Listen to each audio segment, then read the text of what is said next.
clever part. The Conversation.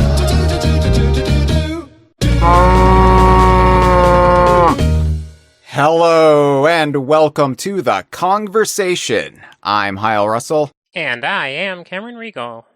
Cameron, wow, this is the first episode you've been on all season. Jeez, it's been a wild season so far. Yeah, normally that wouldn't be such a milestone so early into the season, but things have been happening. Things have been happening. I've been very busy.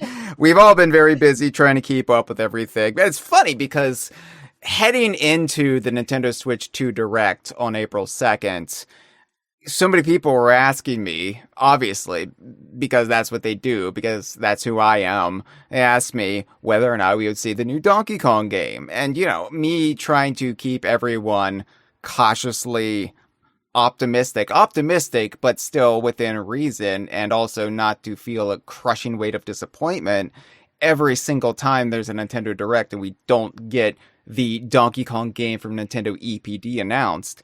I would say, look, I don't know. I don't know if we're going to see it, but at the very least, we know we have something to discuss. We have something to absorb. We have something to internalize as Donkey Kong fans, because we know we are going to be seeing the new Mario Kart game. The new Mario Kart game that is going to debut in the games Donkey Kong's new updated design that we assumed at the time.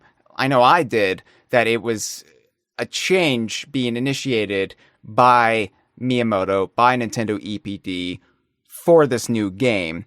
And, in isolation, coming out of any other Nintendo Direct where something like this was going to be seen, the first new console Mario Kart entry in 11 years would indeed be a big damn deal for us. I mean, I know Mario Kart opinions are divided, especially depending on your age and what Mario Kart hit you in that sweet spot when you were growing up. But we can all agree that whenever there's a new Mario Kart game, everybody stops and takes notice. And, not knowing what this Mario Kart game was going to entail at the time, but knowing now, this is actually a Mario Kart game that seemingly answers many of our long-standing criticisms of the series. But of course, the one time we get this huge, juicy, tantalizing Mario Kart game to discuss, that's when they pull the ripcord on the first new standalone Donkey Kong game in 11 years as well. So, I'm sorry, Mario Kart World, that we're just getting to you now. You've been rightfully overshadowed, and I don't feel bad about that. I feel like I've done my duty as far as host of the Kongversation. Cameron, I know you feel the same way. It's weird to be eating good for once. It feels like it makes me nostalgic for like the mid-2000s when we'd have like a Donkey Kong game and then a bunch of other spin-offs around it, and you kind of understood, well, one of these things is going to get more attention than the other. Right. It's been really hard for me juggling these two things and Yooka-Replayly. We can't forget about that. So, yeah, but this is the first new 3D Donkey Kong game in over 25 years. Not even just talking about Donkey Kong games. The first new 3D Donkey Kong game since Donkey Kong 64. So, yeah, we've been overshadowing Mario Kart World a little bit here at DK Vine. And, it's not like it's been ignored by the broader media. I mean, Mario Kart is definitely a bigger deal there for sure. Not even game media, though, because honestly, I feel like Bananza has been basically keeping pace in video game media coverage with Mario Kart World. I'm talking, though, about traditional non-gaming media. They probably haven't even heard about Donkey Kong Country yet. Their Donkey Kong references end in 1981. So, gaming media has been about 50-50, or maybe like 55-45, or 50, yeah, like 55-45 weighted towards World, while DK Vine, we have been weighted probably 90-10 towards Bananza, or maybe 95-5 even in coverage. And it's a weird feeling because Like, this isn't another Mario Kart that's just another one of those. This is a Yeah. kind of a big deal Mario Kart for us, even. Yeah. But it's just, we got a new 3D Donkey Kong game doing all of this cool, exciting stuff, and so many things feel like an unknown that it's just soaking up all of our attention like a sponge. It is. And I don't feel bad about that. I'm enjoying it. Like, this isn't me lamenting, oh, woe is me, I don't have time for Mario Kart. This is great. I love this feeling. It's fun to, like, healthily speculate about a huge new game in, like, the series we love. Like I think I said in the Inner Circle, it's nice to feel like I can be a fan of Donkey Kong in the same way I'm a fan of basically every other franchise I follow, instead of this dance of measured expectations. Yeah. I know a lot of people are trying to go into Bananza with measured expectations, and I think a little bit of that is healthy, but I just made a post on Blue Sky while I was waiting for you, Cameron. I was just like, I'm optimistic about Bananza for many reasons, and I know so many people are getting hung up on, will this character appear? Will that character appear? Oh, I don't know if I can enjoy this game if this character doesn't appear. And I was like, look, teach their own. I completely get we're not all wired the same way, but the difference with Bananza and maybe Jungle Beat, and I don't keep bringing up Jungle Beat as a cudgel against Jungle Beat. I really like Jungle Beat, but the rollout of both is night and day. I mean, Jungle Beat did not have any returning elements. It seemed to go out of its way to really reference anything. And Bananza has so many loving tributes, and not just to the arcade era like you would expect. It has so many loving tributes to Donkey Kong Country and Donkey Kong 64. And we've already seen, Cranky and Rambi, and I'm not like worried about it. I'm just enjoying the ride for once. And that's great. That's a really just jubilant feeling. But we do have to discuss Mario Kart World. And I know there's a Mario Kart World Direct coming in just a few days that will probably render this episode old and moldy just shortly after it's released.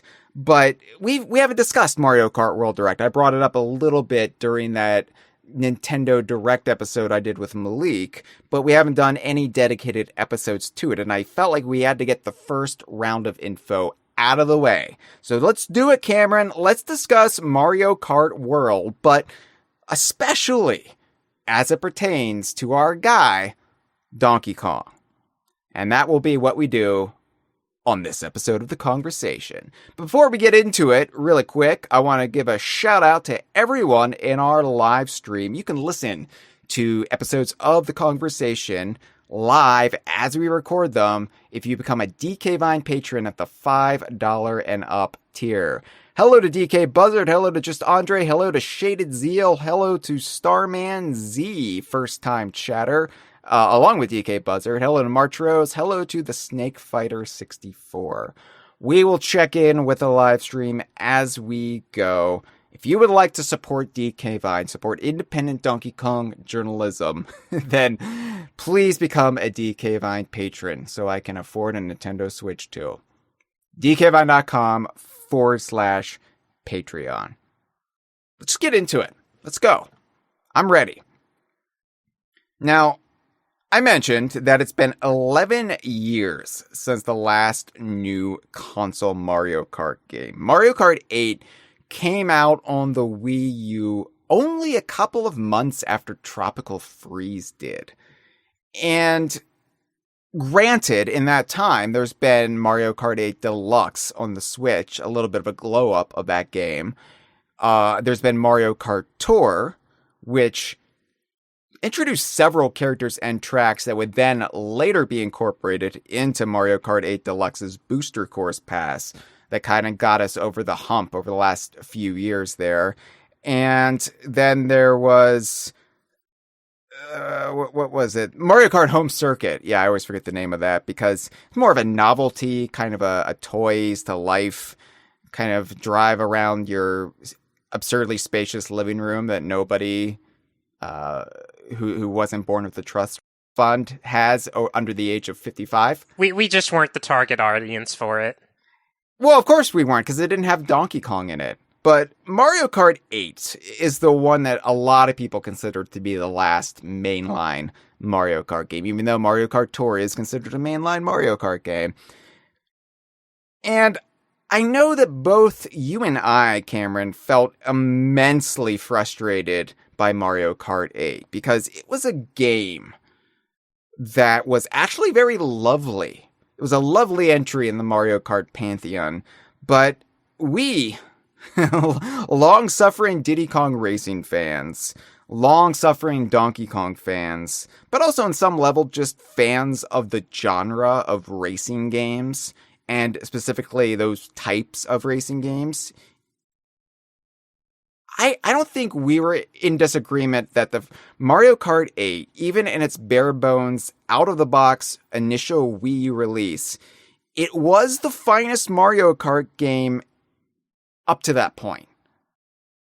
For sure. It was a game that, like, honestly, it felt bad to take so much issue with it because it was far and away the best Mario Kart had been in a while, and probably the best up to that point, like, far and away as well. Just very pretty, solid number of courses, less chaotic item balance, just right. So many things that the series was kind of overdue to catch up on, but then still lacking in particular areas that we obsess over. Yes. So, of course, I've made my issues known with, I'll say, the mid-generation Mario Kart games, Double Dash, DS, Wii, to a lesser extent 7, but 7 is, I think, when they started turning things around a bit. And this is all subjective. This is all depending, too, on when you grew up, because, honestly, I thought highly of Mario Kart 64 until I went back to play it the other year, and I was just like, oof, this doesn't really hold up the way I remember. So I think it is like when you grow up and when your Mario Kart game comes out coincides with a particular age you're at. But I could say, even with enough weary adulthood behind me at that point, that Mario Kart 8 was probably the best Mario Kart had ever been up until that point. And like you said, the polished graphical presentation of it, while something that isn't really a make or break with me when it comes to a video game, it was such a refreshing look at Mario's world, at the Mushroom Kingdom. It took those ultra vibrant, shiny pastels of Double Dash and Wii, and it sort of gave it this like sense of place and realism that wasn't there up until that point, while maintaining its charm, I felt. And the rebalancing of the item system was the big one, so that things like the spiny shell weren't just immediately ruinous or would just ruin your chances. Like, so much of my fault with Double Dash was the fact that you were penalized for racing well. And I felt like Mario Kart 8 scaled some of that back, so both racing and item mischief were both kind of equally weighted.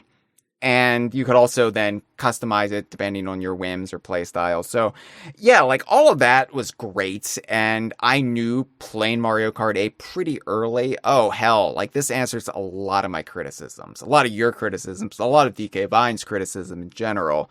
But it still lacked ambition.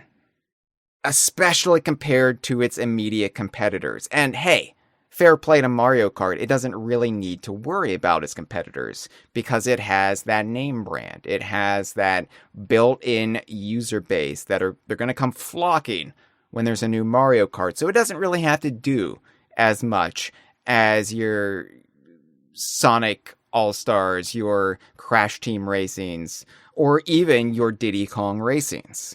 And, I know, I referenced Diddy Kong Racing. Get used to it. It's going to happen a lot in this episode. If we sound like we're kind of, like we were kind of like, oh, this is a mixed bag with Mario Kart 8 when it came out, even as much as we like acknowledge it's an extremely solid game that's very fun, Should stress, we are not talking about Mario Kart 8 Deluxe plus Booster Course Pass. We are talking about being there on the ground floor for Mario Kart 8 on the Wii U, pre-DLC. Yeah. Like, something we both found dispiriting was that Mario Kart 8 did not have certain characters from past Mario Kart games. Namely Diddy Kong. I'll just say, yeah, we had Diddy. We wanted Diddy. But I also found other exclusions at the time, like Birdo, to be equally confounding.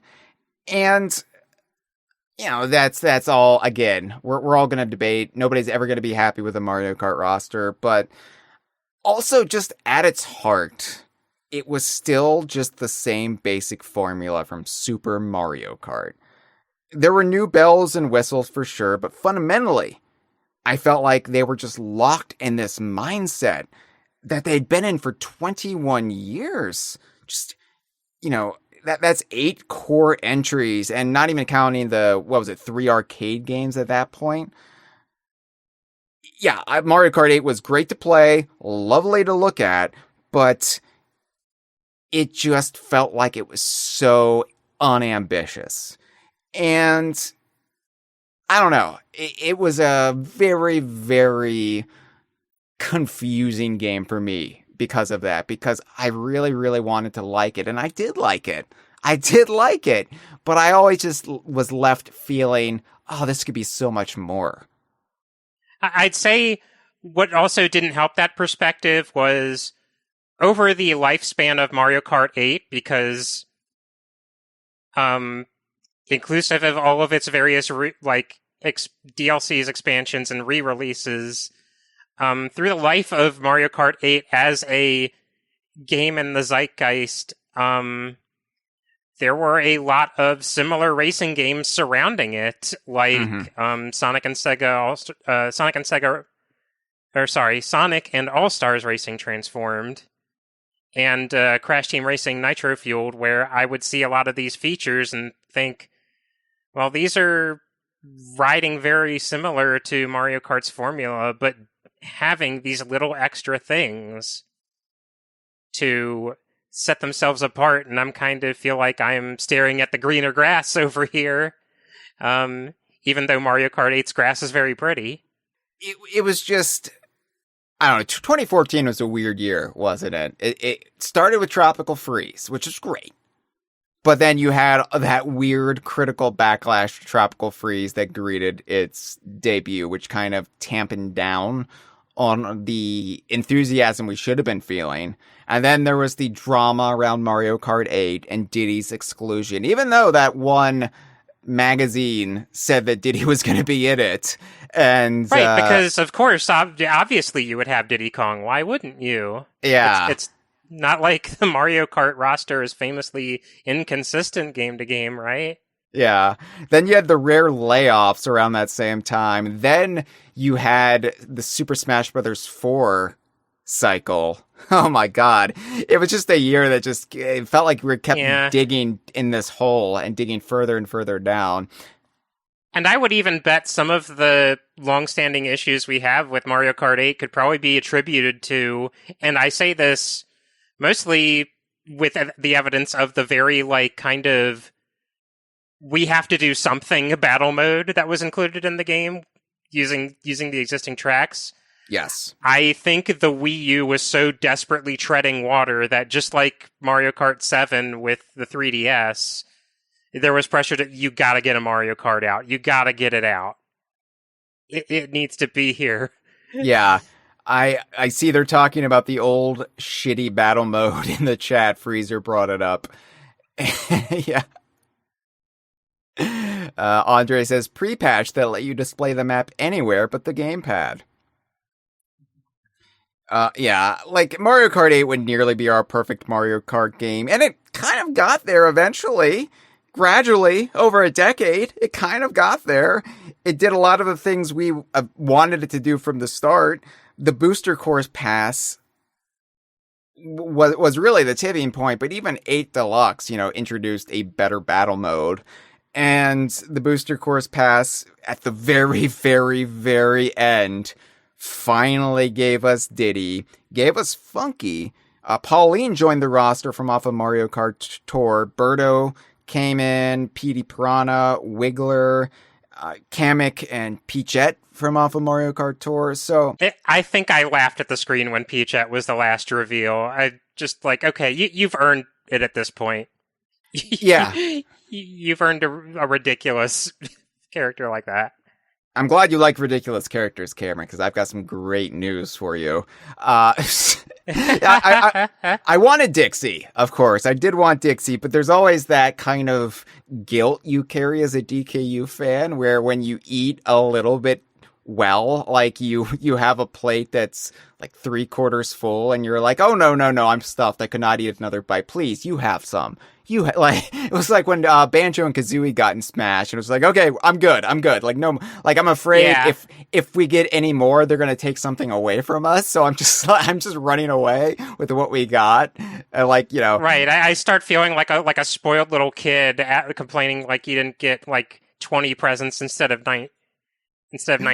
It's like, even though that's not really what's going on, you still have that like inherent guilt about it. I'm a terrible blackjack player because I'm always out at like 3. I'm like, it's just I don't want to seem like I'm too greedy or like I deserve that much. And honestly, we do deserve that much. We deserve it just as much as any other franchise. But yeah, I mean, you're allowed to be disappointed if your favorite character didn't appear in a game you really, really like, especially if there's an established pattern of that character appearing in that series. Which is why I'm being patient and understanding with all the people who are kind of on the fence right now about Bananza. Like, I do get that, but I also just think different circumstances, And I would have loved to have Diddy when Mario Kart 8 was new. I'll grant you that much. Like, it kind of felt like a Pyrrhic victory a little bit. Like, oh yeah, we finally got what we wanted. Like 10 years later. Yeah, and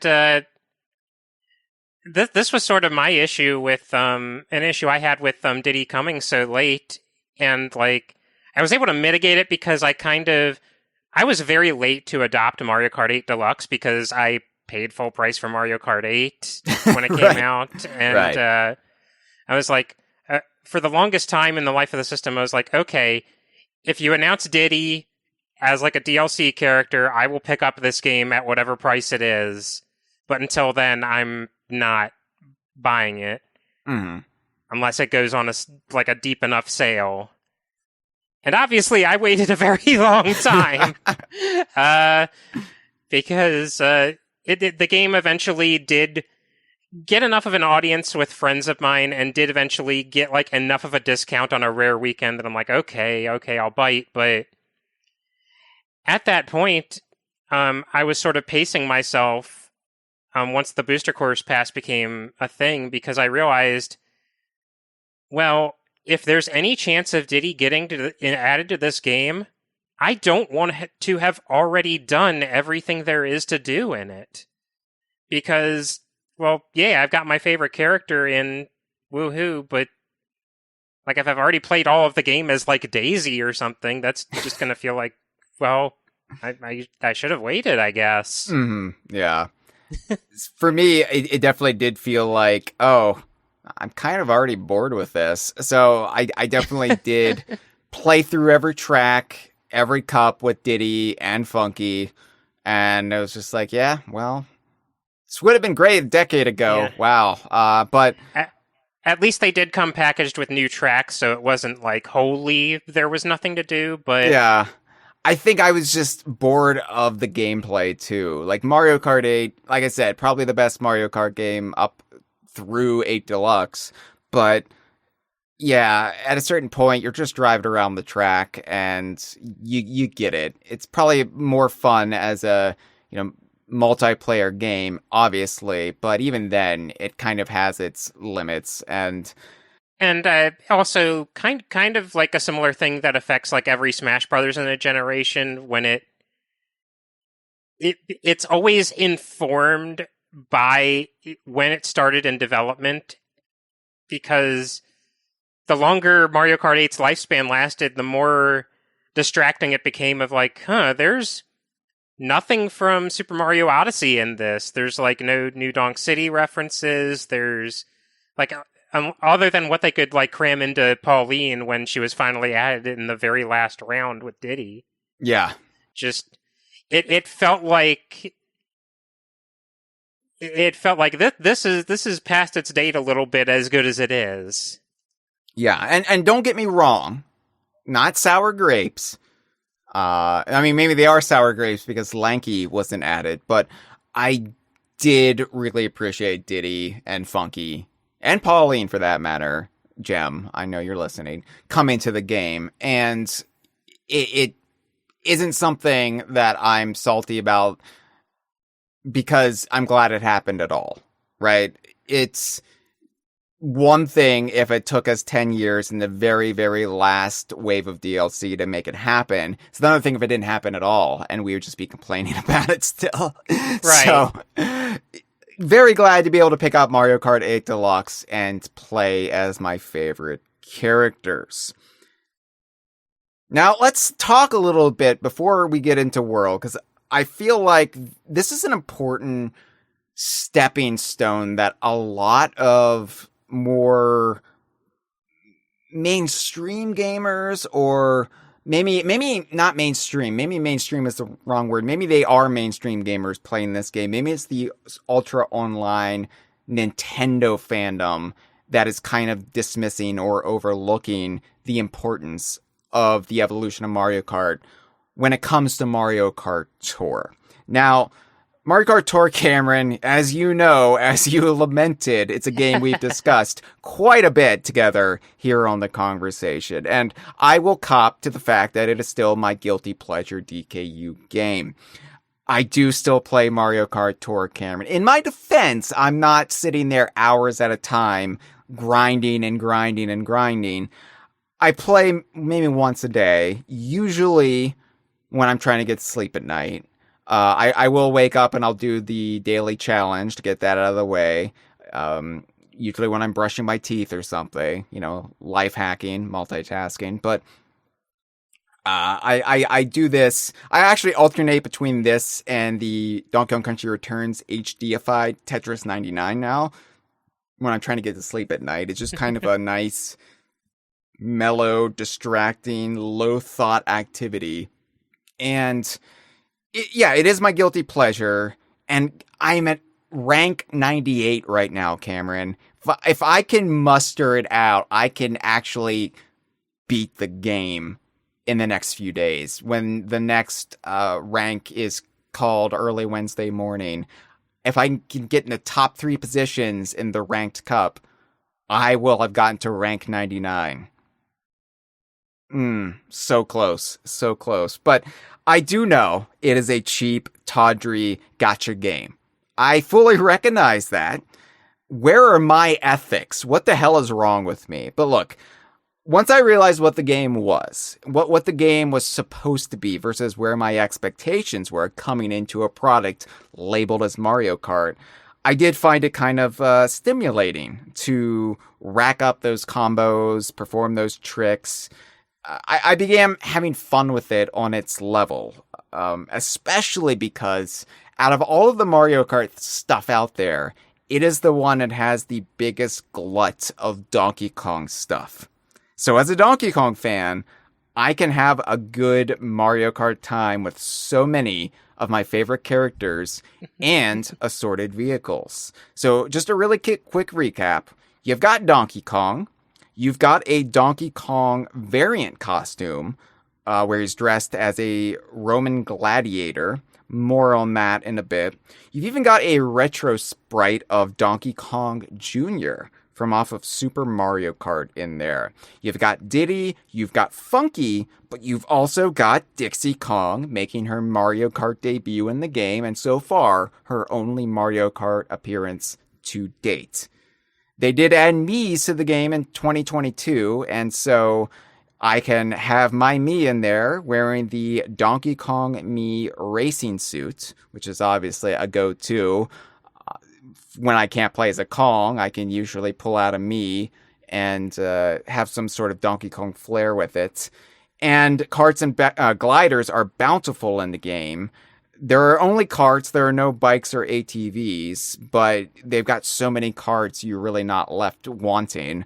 On the Donkey Kong side alone, there's 3 versions of the DK Jumbo, 2 versions of the Barrel Train, 3 versions of the Rambi Rider, and a banana-shaped cart called a Banana Master, which just looks fantastic when Dixie's driving it, because you got her ponytail like flying out of the back of this like long banana-shaped cart. It's not phallic at all, but there's also a barrel cannon Hanafuda card glider, which is like extremely hard to unlock. The chances of unlocking it are so slim.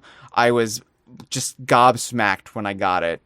And of course, I've leveled up all the Donkey Kong stuff to level 8, maxed out their points. I'm a good little Donkey Kong slut. But in general, the amount of costumes which appear in Tour as character variants with completely different roster spots and stats, they're ridiculous. It's so much, but it becomes so ridiculous and such a huge amount that it becomes fun. Especially with the nonsense like our favorite, Luigi with the big sausage. But then you've also got like Vampire Waluigi. You've got Sherlock Holmes, Baby Rosalina. I mean, what the hell are we doing here? But it becomes so ludicrous that it does bring a smile to my face. And yeah, I've raged against character variants like this in the past. When Mario Kart 8 came out, oh my god, the amount of vitriol I had for Pink Gold Peach, it was kind of excessive.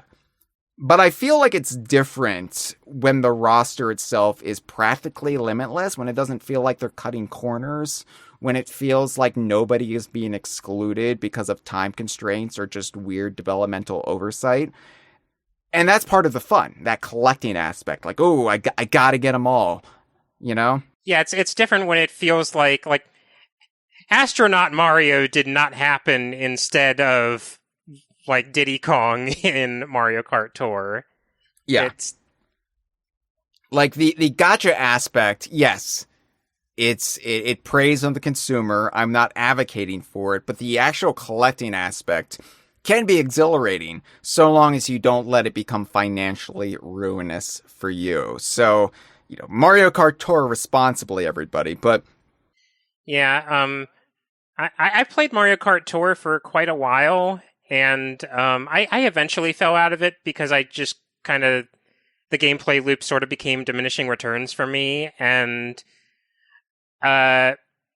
getting any sort of completionism beyond getting what Kongs and karts I could with just being able to play the game for free was limited because I insisted on, and I've done this with like Nintendo's other like gacha mobile games, I insisted, okay, I will engage with this, I will like play it regularly, but I am not spending a single cent on it. And the second I'm tempted to spend money on it, I need to quit. Because I have gotten into destructive habits like that before with games, and I was not going to do it again. Right. I think that's fair. And everybody knows their own limits. I am the person who spent $39.99 USD on Dixie Kong when she's very easily unlockable, like, shortly thereafter. It's my childhood memories of buying, like, dozens of Pokemon card packs, hoping for the one, and mostly getting, like rare trainer cards. Yeah. Or something. For the record, again, I do not regret spending $39.99 on Dixie Kong, because I feel like it proved a point to Nintendo that there's somebody willing to spend money on Dixie Kong out there. And maybe that's why she's in the theme park. I don't know. I like to think I did my part. But yeah, anyway, what I was hoping, based on Mario Kart Tour and knowing what an influential stepping stone Mario Kart Tour actually was. I mean, that was the Booster Course Pass Cameron. So many people Yeah. failed to realize that the Booster Course Pass came about because of Mario Kart Tour, because they had all of this stuff they developed for Mario Kart Tour, and somebody said, couldn't we just put this in Mario Kart 8 Deluxe and like make some more money?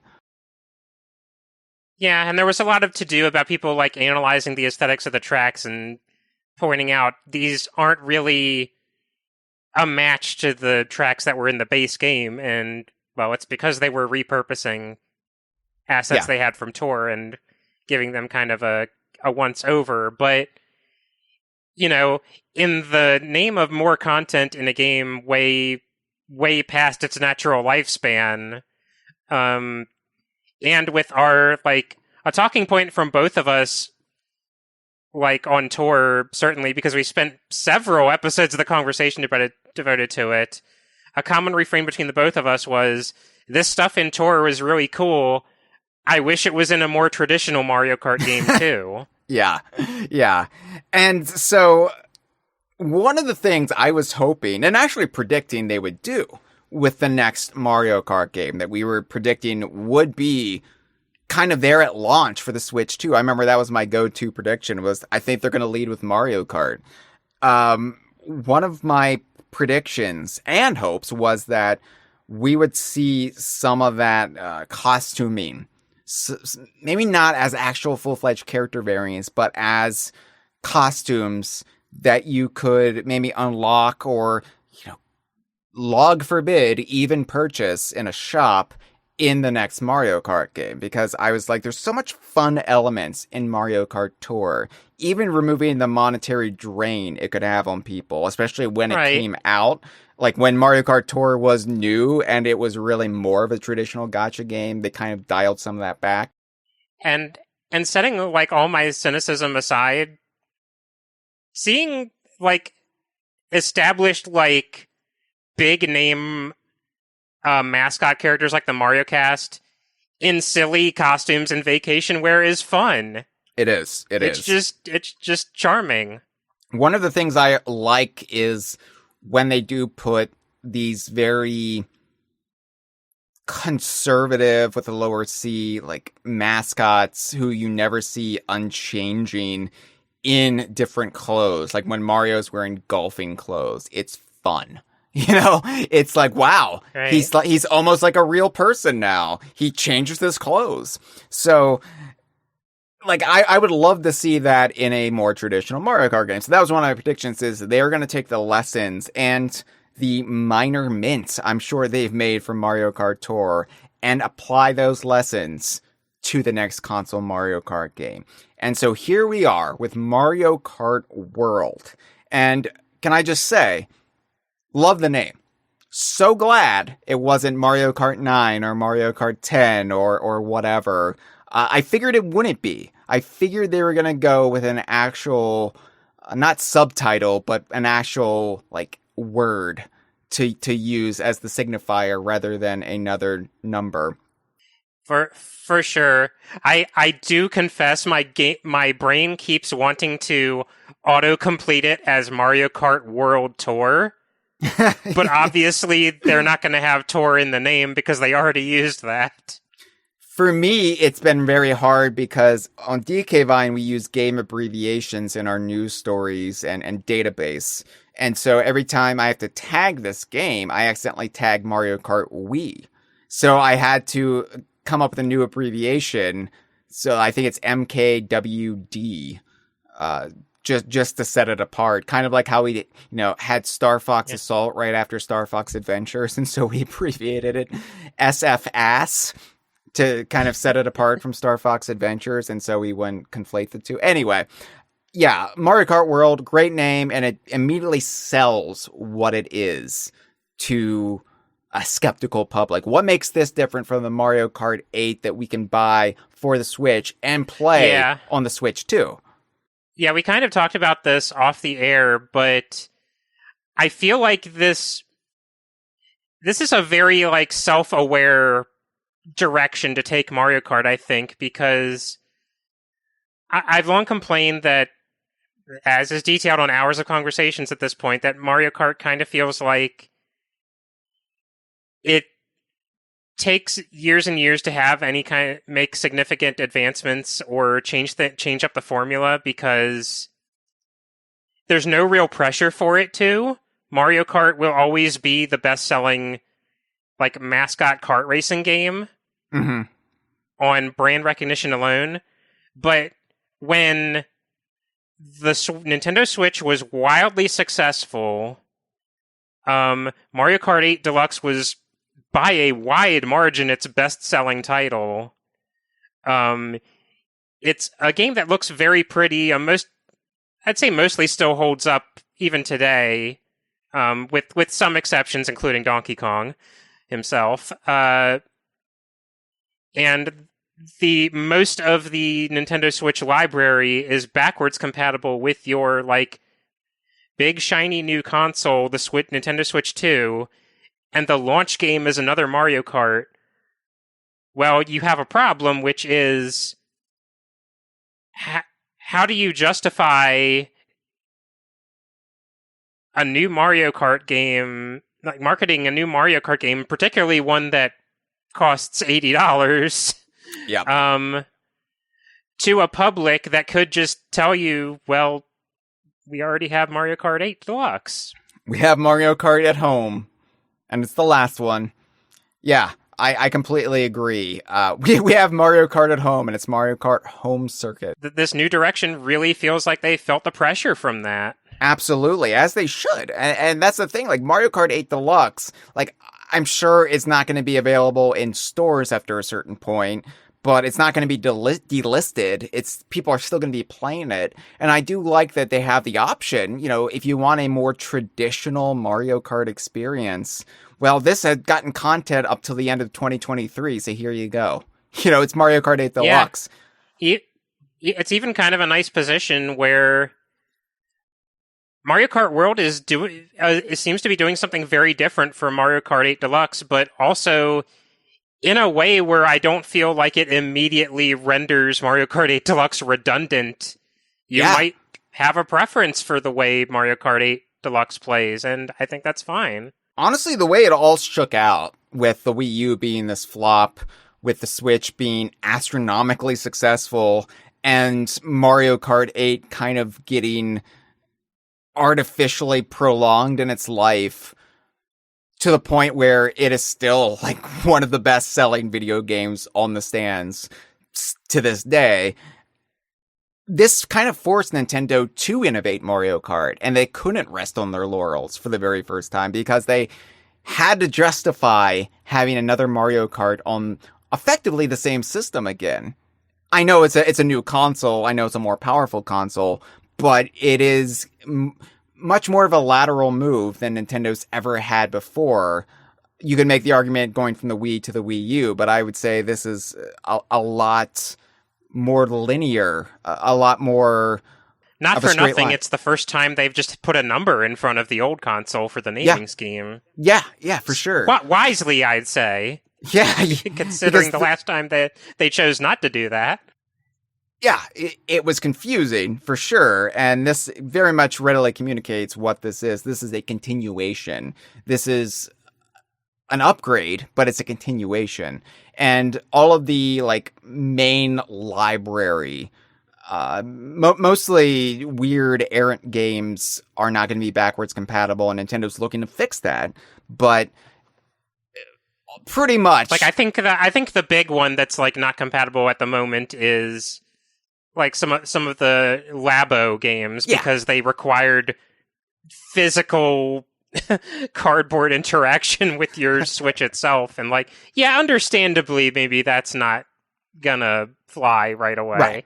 Right, but for the most part, the entire Switch library is coming along for the ride. So it is cool to have this like very traditional Mario Kart game that, yes, we've had for 11 years in some iteration, but it's sticking around. So now we can finally do something new and maybe, I don't know, like get out of our safe boundaries and explore, I don't know, off-road a little bit.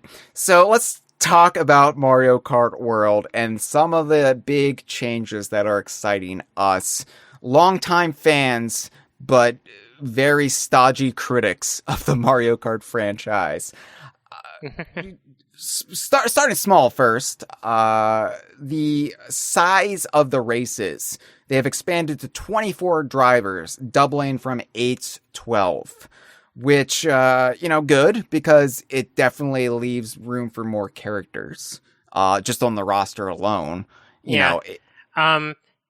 Like on paper, this kind of made me trepidatious a little bit just because I remember the number of racers in Mario Kart Wii kind of causing, like, enhancing the amount of possible chaos.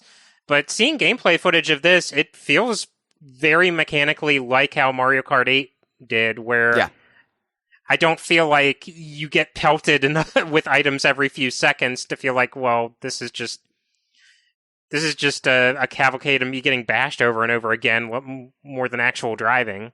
Yeah, watching the Treehouse demonstrations of this, watching some of the footage from the Nintendo Switch 2 events, I was like, okay, how long do you get, like, stopped by a spiny shell? And it looked equivalent to Mario Kart 8. So it's like, all right, cool. I'm on board with this. Like, if it was the double dash, you come to you get launched up in the air and come to a complete stop, and it takes, like, a second to get moving again, then I would have had issue with this. But so far, it looks just basically like the racing and the item chaos is equivalent to where we last left off, which was pretty much perfect for me. So, good. Gliders are gone. Driving underwater is gone. Anti-gravity, gone. All of these staples from the Mario Kart series for 11 years or longer in the cases of gliding and underwater driving, no longer present. Now, aside from maybe the gliding, let's be frank. Driving underwater and the anti-gravity segments were nothing more than visual gimmicks that added no real substantial difference to your gameplay. Right? Yeah, it really felt kind of frustrating as a fan of Diddy Kong Racing back in the day, around the time Mario Kart 7 came out, because it immediately invited all of these comparisons by people, like, not as lost in the sauce as we were. Yes. And I felt like just, what can't you see this? This is like not even a half measure to what Diddy Kong Racing had. This is like surface level. I even remember, to bring up Sonic and All-Stars Racing Transformed again, there was an interview around the time that game was, like, doing its, like, lead up to release, where they were kind of asked, like, well, how did you feel when Mario Kart 7 was announced? Like, does that kind of, like, intrude upon your gimmick, make you look like you're following the leader? Because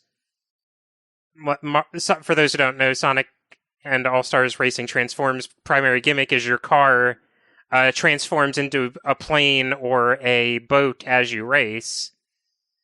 And the answer they gave was sort of, well, on first impression, we were kind of very nervous of, oh, geez, this is going to make us look like we ripped them off. But then the more we watched it, like, they kind of said in as nice a way as you can, like, oh, this is not really the same thing that we're doing. Mm-hmm. And, like, immediately sighed relief. And it was it felt emblematic of the time of, like, this feeling that Mario Kart could only really approach things Diddy Kong Racing had done years and years ago in these sort of half measures, and it made the absence of Diddy Kong Racing get more felt because you weren't getting that kind of divergent gameplay. Empty calories is how I describe it. Like, both felt cool at first, like, ooh, like, the way a sugary treat would make you feel. And you get kind of a pick up from it. You're like, oh, this is cool. And then you just realize at a certain point, this is kind of just the same thing as driving on the racetrack. Yeah, more spectacle than substance, I'd say, in regards to driving underwater, and to a lesser extent, the anti-gravity and gliding felt pretty substantial, I'd say, but you were, just by nature of how it worked, you were very limited to the opportunities you could do it. Yeah. Like, Diddy Kong Racing, we can bring that up again, it really felt varied because you were actually flying the planes. You know, the hovercraft was cumbersome but unique and gave a different style to the races that you used it. And the fact that you could use all three on certain tracks really made all the different tracks like feel like, oh, there's 3 different possibilities to experience this. And Mario Kart 7 and Mario Kart 8 were just kind of superficially doing it, and it kind of tricked the brain and making you think it was more varied and evolved than it actually was. And that this N64 game from 1997 was still outclassing it in these regards. But now your karts will sprout little wings, and instead of having a glider, and you can also drive across the water, skimming like you're some sort of stone or a messiah doing party tricks. So in some aspects, the gameplay is a little bit more elevated to be more akin to Diddy Kong Racing than it was. It's a little funny just how much more engaging, like, skimming across the water like a jet ski seems than going under the water, because on paper you kind of think, well, if I can't go under the water, that's all this track real estate that we no longer have. Like, you can't have all these, like, fancy underwater set pieces. Like, that's going to take away from it, right? But no, actually driving on top of, like, choppy waves and these, like, little maneuvers you have to do when you no longer have the same traction as a cart and things can throw you around, it just seems so much more exciting to me than kind of just feeling like, well, I'm underwater, but I am just kind of driving a normal cart the way I always would.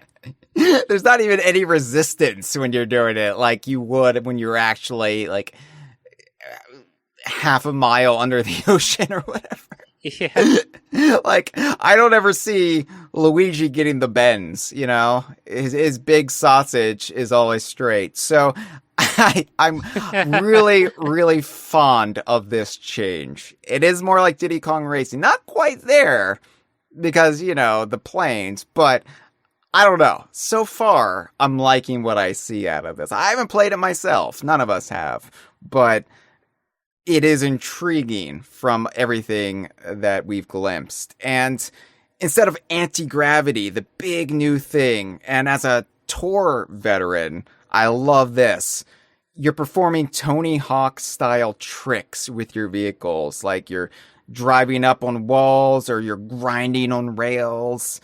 And it kind of incorporates... I really, really like this. Yeah, it's kind of like the philosophy behind the T track variants from Tour, the trick variants where they build all these ramps and like scaffolding across your normal racetracks where you're just constantly performing tricks, bouncing off ramps, although this is taking it to a new degree where it's just incorporated into the actual game environments and tracks in Mario Kart World. And yeah, like, this looks so much fun, and this looks like such a step up from anti-gravity, which again was really a whole lot of nothing. Yeah, I think even though, like, again, it's another thing where, like, on paper the spectacle seems like it'd be lower than going upside down, but what I like about this feature is that it feels elective, it feels like skillful, kind of like finding a shortcut, taking an alternate path. It feels a lot more engaging than this is the designated upside down part of the track. Yeah. And we're all going to be upside down for this part of the track. Even though, your character is going to be perceived as right side up. So unless you really pay attention to what's happening, you'll never know you're actually upside down. Yeah. It sounds like I'm really ragging on Mario Kart 8. I did genuinely think it was the best Mario Kart game. I seriously, It even sounds like I'm ragging on the anti-gravity, but no, I thought that gimmick was cool when they did it. It's just they've found something that presses more buttons here. Yes. Another cool thing that I didn't realize, because I was mostly checked out of Mario Kart World. As soon as they announced Bananza, my focus shifted and I couldn't keep up with everything from Mario Kart World. But when I sat down in the last couple days to really kind of process everything, I learned that, you can drive into larger vehicles found across the game world and sort of commandeer them, like trucks or boats or even spaceships, apparently. And I'm like, whoa, that's cool. Like, imagine, we've made all these jokes about Diddy Kong potentially driving the bus in Mario Kart 64 on Toad's Turnpike. Well, now, if Diddy Kong ever gets in this game, he can drive the bus for real.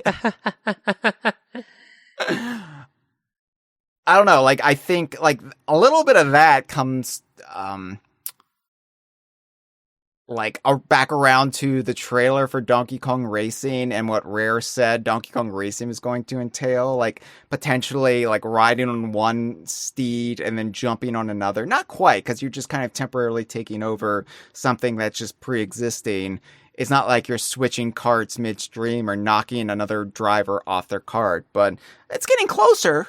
It's getting closer to the ideal of Donkey Kong Racing, which is surprising. This is all kind of high-level stuff for a Mario Kart game. And I appreciate that it's not just high-level stuff for a Mario Kart game.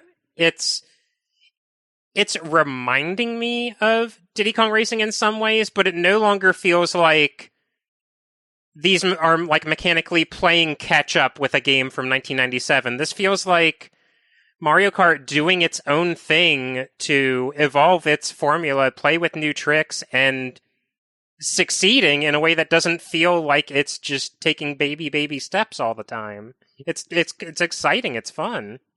Well, when half its roster are babies, it's hard not to take those steps. But I do applaud them. I do applaud them for tying their own shoes for once. Some of this stuff, obviously Diddy Kong Racing never did. And that's cool. Even as a diehard fan of Diddy Kong Racing, I don't want to keep looking back at a game from 1997 that's never had a proper sequel and being like, well, you didn't do it like them. It's kind of like, ooh, I get to be smug about this. But eventually, I want Mario Kart to catch up, So, it's not like I'm so spiteful and stuck in the past that I don't want to play a Mario Kart game that's better than Diddy Kong Racing one day. I acknowledge that we're probably never going to get another Diddy Kong Racing, so I want to feel like that potential is being fulfilled somewhere else. I'm not willing to admit that, but at the same time, I don't want to waste my entire life waiting for the day where I will get a new Diddy Kong Racing. So yeah, it's nice. So the big draw for not just me. It's a big draw for me, but I would say the main selling point of the game, what really sets it apart from Mario Kart 8 Deluxe and any previous It's in the damn Mario Kart title. game. It's in the damn title. The open world. Hell yeah. We've been talking about Diddy Kong Racing. We've been talking about Sonic All-Stars Racing. We've been talking about Crash Team Racing. We haven't talked about Forza Horizon, Cameron. This is taking Forza Horizon and it's applying it to Mario Kart, which, what the shit? What the hell? I would have never expected them to do this. And I'm loving this because Forza Horizon was always kind of my go-to of, well, this is the closest modern equivalent we have to what Diddy Kong Racing did that's not like remaking an old game. And that's weird considering it's, on the whole, a lot more like realistic racing sim in other areas, but that's also cool because, like we mentioned, this game has to kind of accept that it coexists alongside Mario Kart 8 Deluxe. Forza Horizon is a side series alongside the mainline Forza games, which are like a lot more like focused specifically on the like simulation niche that they've carved out. Well, Forza Horizon gets to be like a little bit more adventurous, put you in this big open world, and have you like find cars in barns or have like these like wacky like sort of side diversion games, and I love that for Mario Kart. Yeah. Like, this is the thing that I really feel like this is not Mario Kart resting on its laurels for once. This is the sort of thing I feel like the series is needed for eons now, but I would have never expected them to do it except when their hand is forced. Like we've been saying, because Mario Kart 8 Deluxe still exists, because it's still the best-selling Switch game, they had to shake it up.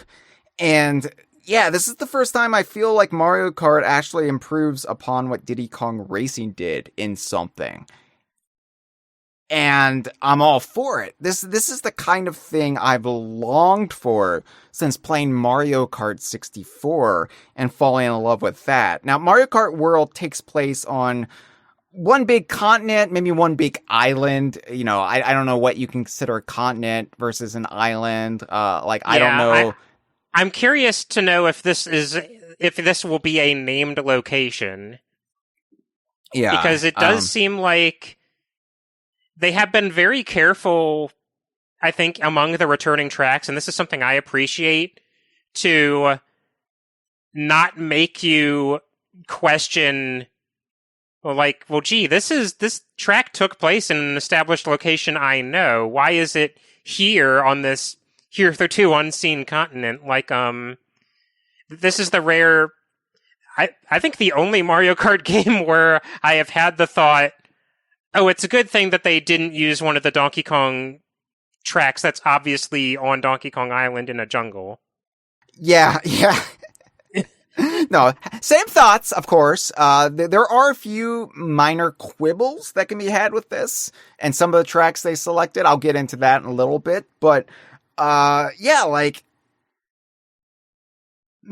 really sure the actual physical location of this landmass or what this landmass actually is, but we'll have plenty of time to explore and figure it out, because in Grand Prix, you will have to drive between the racetracks in these new intermissions, which kind of shifts the format of a Grand Prix Cup.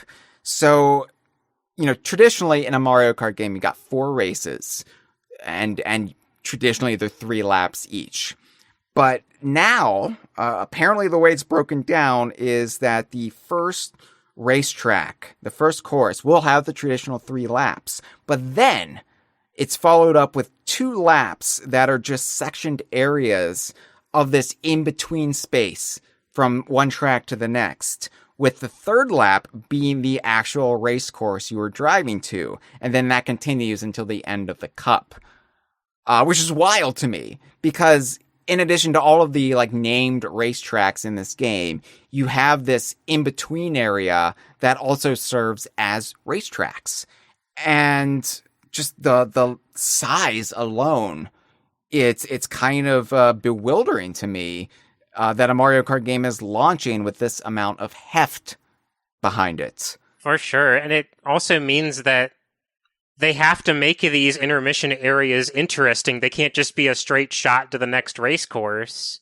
Right, it can't just be wide open prairie. It has to actually be visually interesting, and I'm sure chock full of cute little references to past Mario Kart and Super Mario games.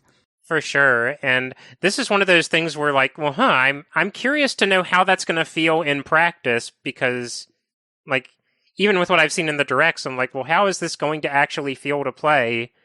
And I'm into that. I'm into having an unknown in a Mario Kart game. I'm into having like a new format that I am like not sure how I'm going to feel about. That's exciting. Yeah, absolutely. FizzTap in the live stream says, I definitely think this game could have gotten away with having 0 returning tracks. Yes, but I also see why they did have to fall back on returning tracks, given how much they had to design for this, and especially the landmass, the continent, the intermission areas, and we haven't even gotten into free roam yet. So I can see why they had to just kind of throw in, was it, I think 14 of the 32 seen or suggested tracks are returning tracks. I could be already outdated on that info, but it's a lot of returning tracks, but I see why they did it. For sure. Yeah, so there's also a new mode that I feel like is partially inspired by a like bonus challenge from Mario Kart Tour, but it's called Knockout Tour. And this is kind of an elimination style race. It will see drivers compete to reach checkpoints across 5 back-to-back race courses. And there's a bonus challenge in Mario Kart Tour where you have to continually like advance the field and you have to reach these checkpoints and, you know, you're like gunning against the clock. This is a little bit different from that. And other racing games have had challenges like this, but this particular framing of it is really interesting. Yeah, so it'll whittle the competitors down. The first race has 24, and then it'll be down to 20, then it'll be down to 16, then it'll be down to 12, then it'll be down to the ultra-traditional 8, and then down to a final 4.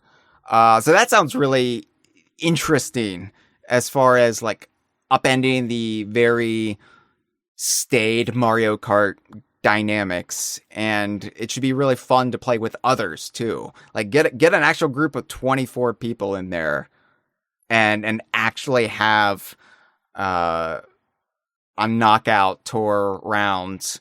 Like I could see that being a fun Idaho crew style stream. Absolutely. And then the mode I'm excited about. Free roam. Yes. Oh my god, you can explore anywhere to your heart's content. Lakitu can get fucked for once. We're doing this Diddy Kong Racing style where you can just drive around to your heart's content as you could on Timbers Island. But of course, much more in depth than that because you're not going through these doors that just take you to the racetracks. The racetracks are part of the geometry of the world itself. This is the mode for all of us who loved the bit with Peach's Castle and Royal Raceway in Mario Kart 64, and they can never shut up about it when no other Mario Kart games had something as cool afterwards. And in fact, they would either gate off the areas, or you would drive a little bit off track and Lakitu would come with his damn fishing rod and pull you out of it just when you were having fun.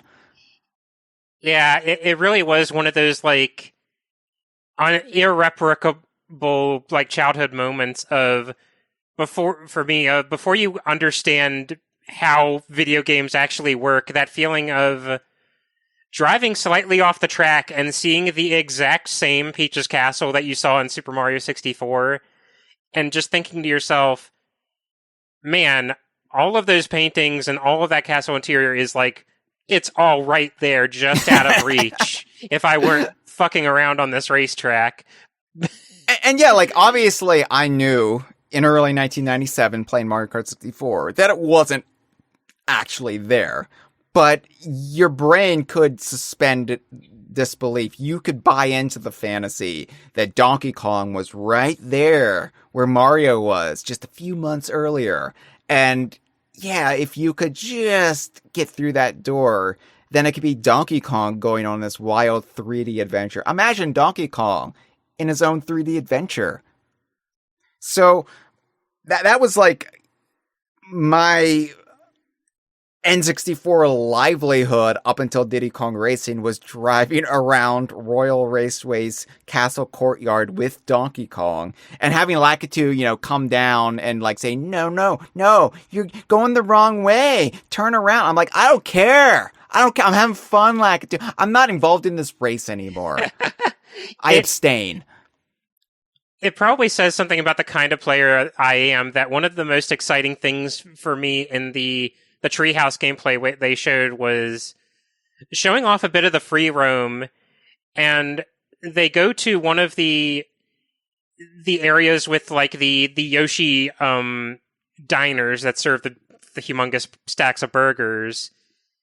And I kind of had this moment where I realized, oh, this isn't just a like roadside diner that we've like stopped at. This is a truck stop. Mm-hmm.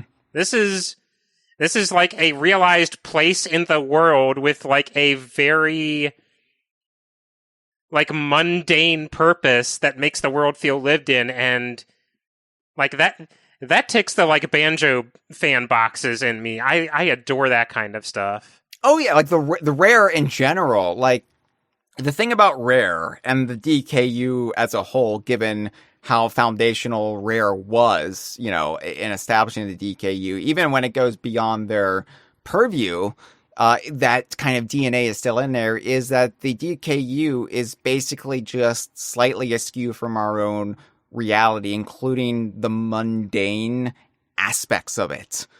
And you really saw that with the Banjo-Kazooie games.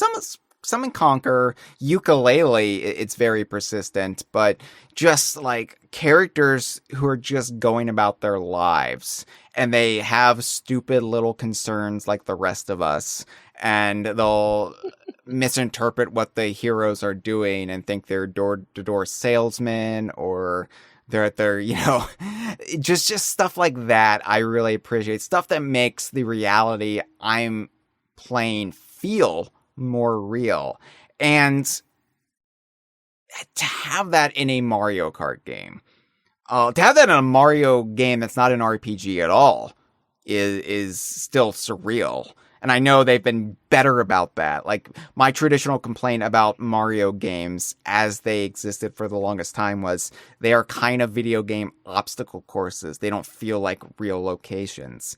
And that was one of the things I actually liked about Mario Kart 8 when it came out, was it made the environments feel a little bit more realistic, like driving through Sunshine Airport and just getting this like sense that characters are going about their business outside of these races that are taking place. So to actually get to go out into the open world where characters are just doing stuff that just are completely inconsequential to the happenings of Mario Kart. There's just Mario Kart happening around them, but they're just going to the diner. They're just delivering mail. Or whatever people do. People who don't write about Donkey Kong all day. Whatever people do, they're doing it in Mario Kart World, and I'm all for that. It's really going to extend the life of this game, just going out into the open countryside, into these little towns and population centers and farmland and nature, and just seeing it all. And it's going to be loaded with references and Easter eggs and hidden things that are going to surprise and delight. And yes, I'm sure it'll all be spoiled on YouTube within the first day, but I'm sure it will leak and it'll be out there 3 days early in big thumbnails that you can't avoid. But it's still going to be fun to experience it on your own. And yeah, like, this is, I don't even know what free roam entails completely. Like, I don't know if there's going to be a story. I don't know if it's going to like go full Diddy Kong Racing. It can't go full Diddy Kong Racing because there's not going to be any wizard pig warlord from outer space. But, you know, it would be cool if there was an objective in free roam other than roaming free. For sure. Like I think of, again, to bring up Forza Horizon, it has the mechanic of barn finds where you can just locate a car like that's been abandoned in the overworld, and you acquire it, you fix it up, and it's yours. And I think we've seen Maybe a little bit of that kind of thing with the way you acquire costumes, but it seems like you can kind of do that mid-race. So Yeah. I will be very curious to see what they do to give free roam an objective beyond just kind of the thrill of driving aimlessly across a seemingly endless expanse, which, granted, again, is something that appeals to the lizard part of my brain from back in the day of these early 3D games where it truly felt like you could go anywhere outside of your little designated gameplay area and just sort of endlessly explore.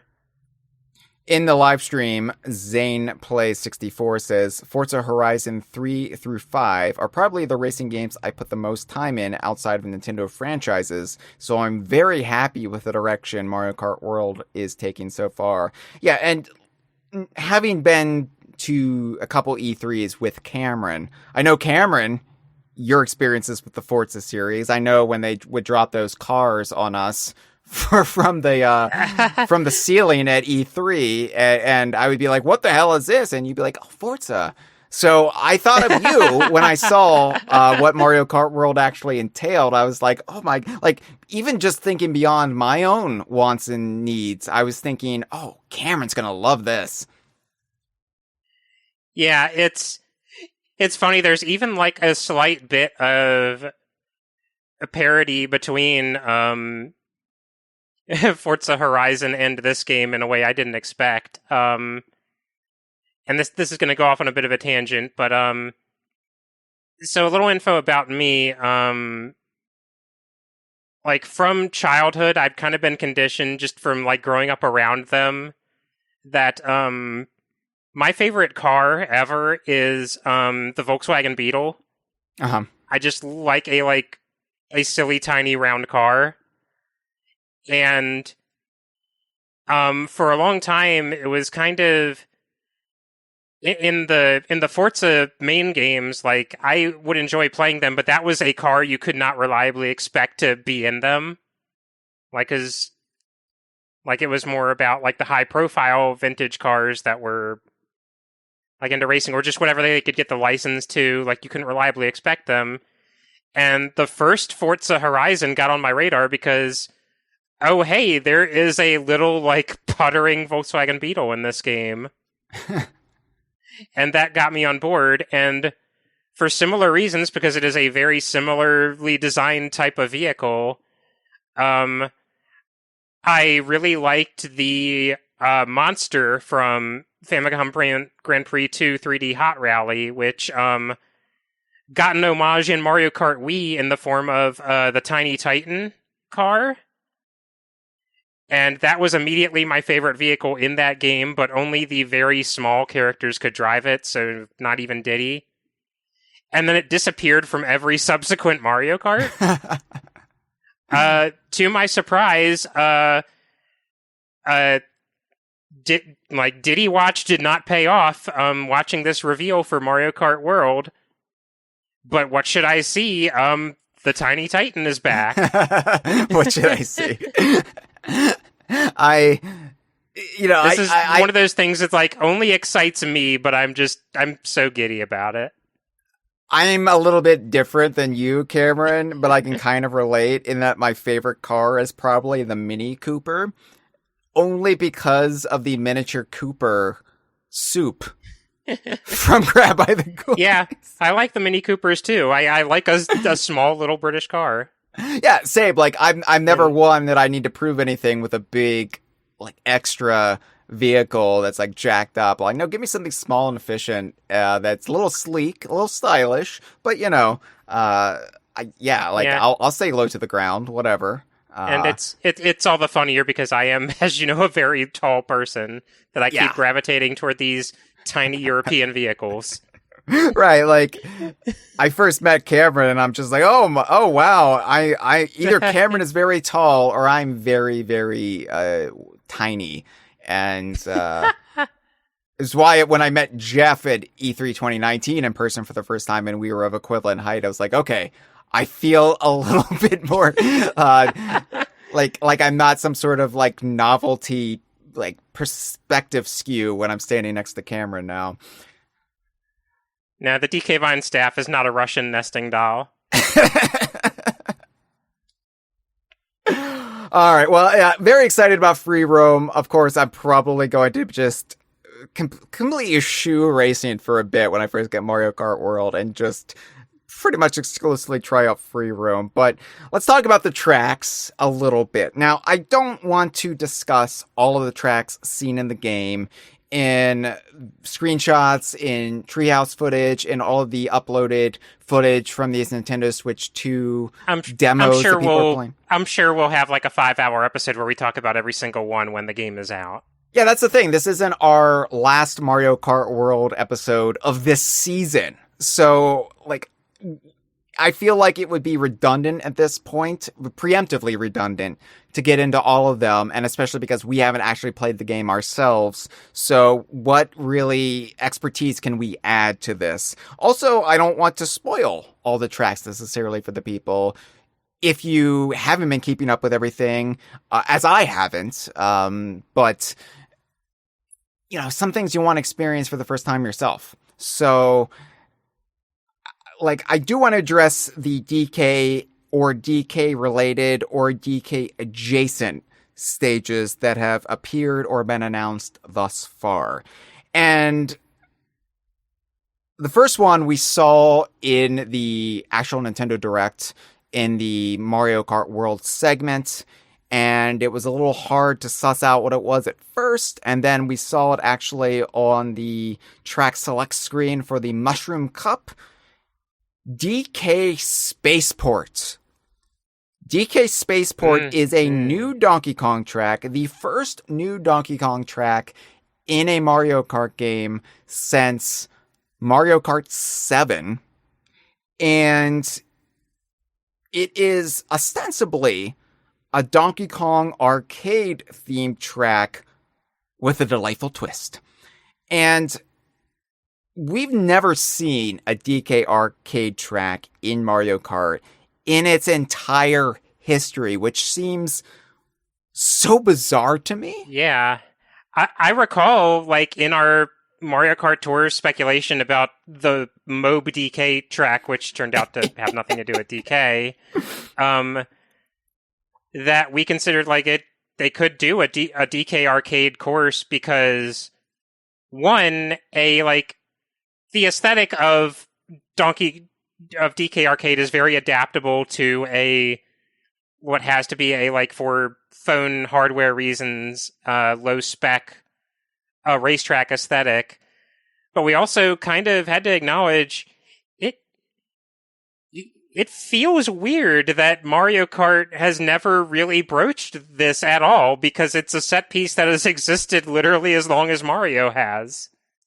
Right? Like, you would think at some point, like, especially in the buyout era, when they were really more about embracing, like, the pre-Rare era a little bit more, like, you would see a girder track over DK Pass or DK Summit, which feels just very retroactively tacked on, like, oh, we didn't give Donkey Kong a track, let's just call this Snowy Mountain or Snowboard Resort, let's call that a Donkey Kong track, even though in the original iteration of it, it doesn't even have anything to, like, any Donkey Kong paraphernalia. It has a Mario snowboarding statue, which will rightfully replace the Mario Kart Tour, and then the Booster Course Pass of 8 Deluxe. But yes, we did speculate at the time in the whole MOB DK scandal drama, which we did like 15 episodes on back in the day, that we would see my two theories about what MOB DK was either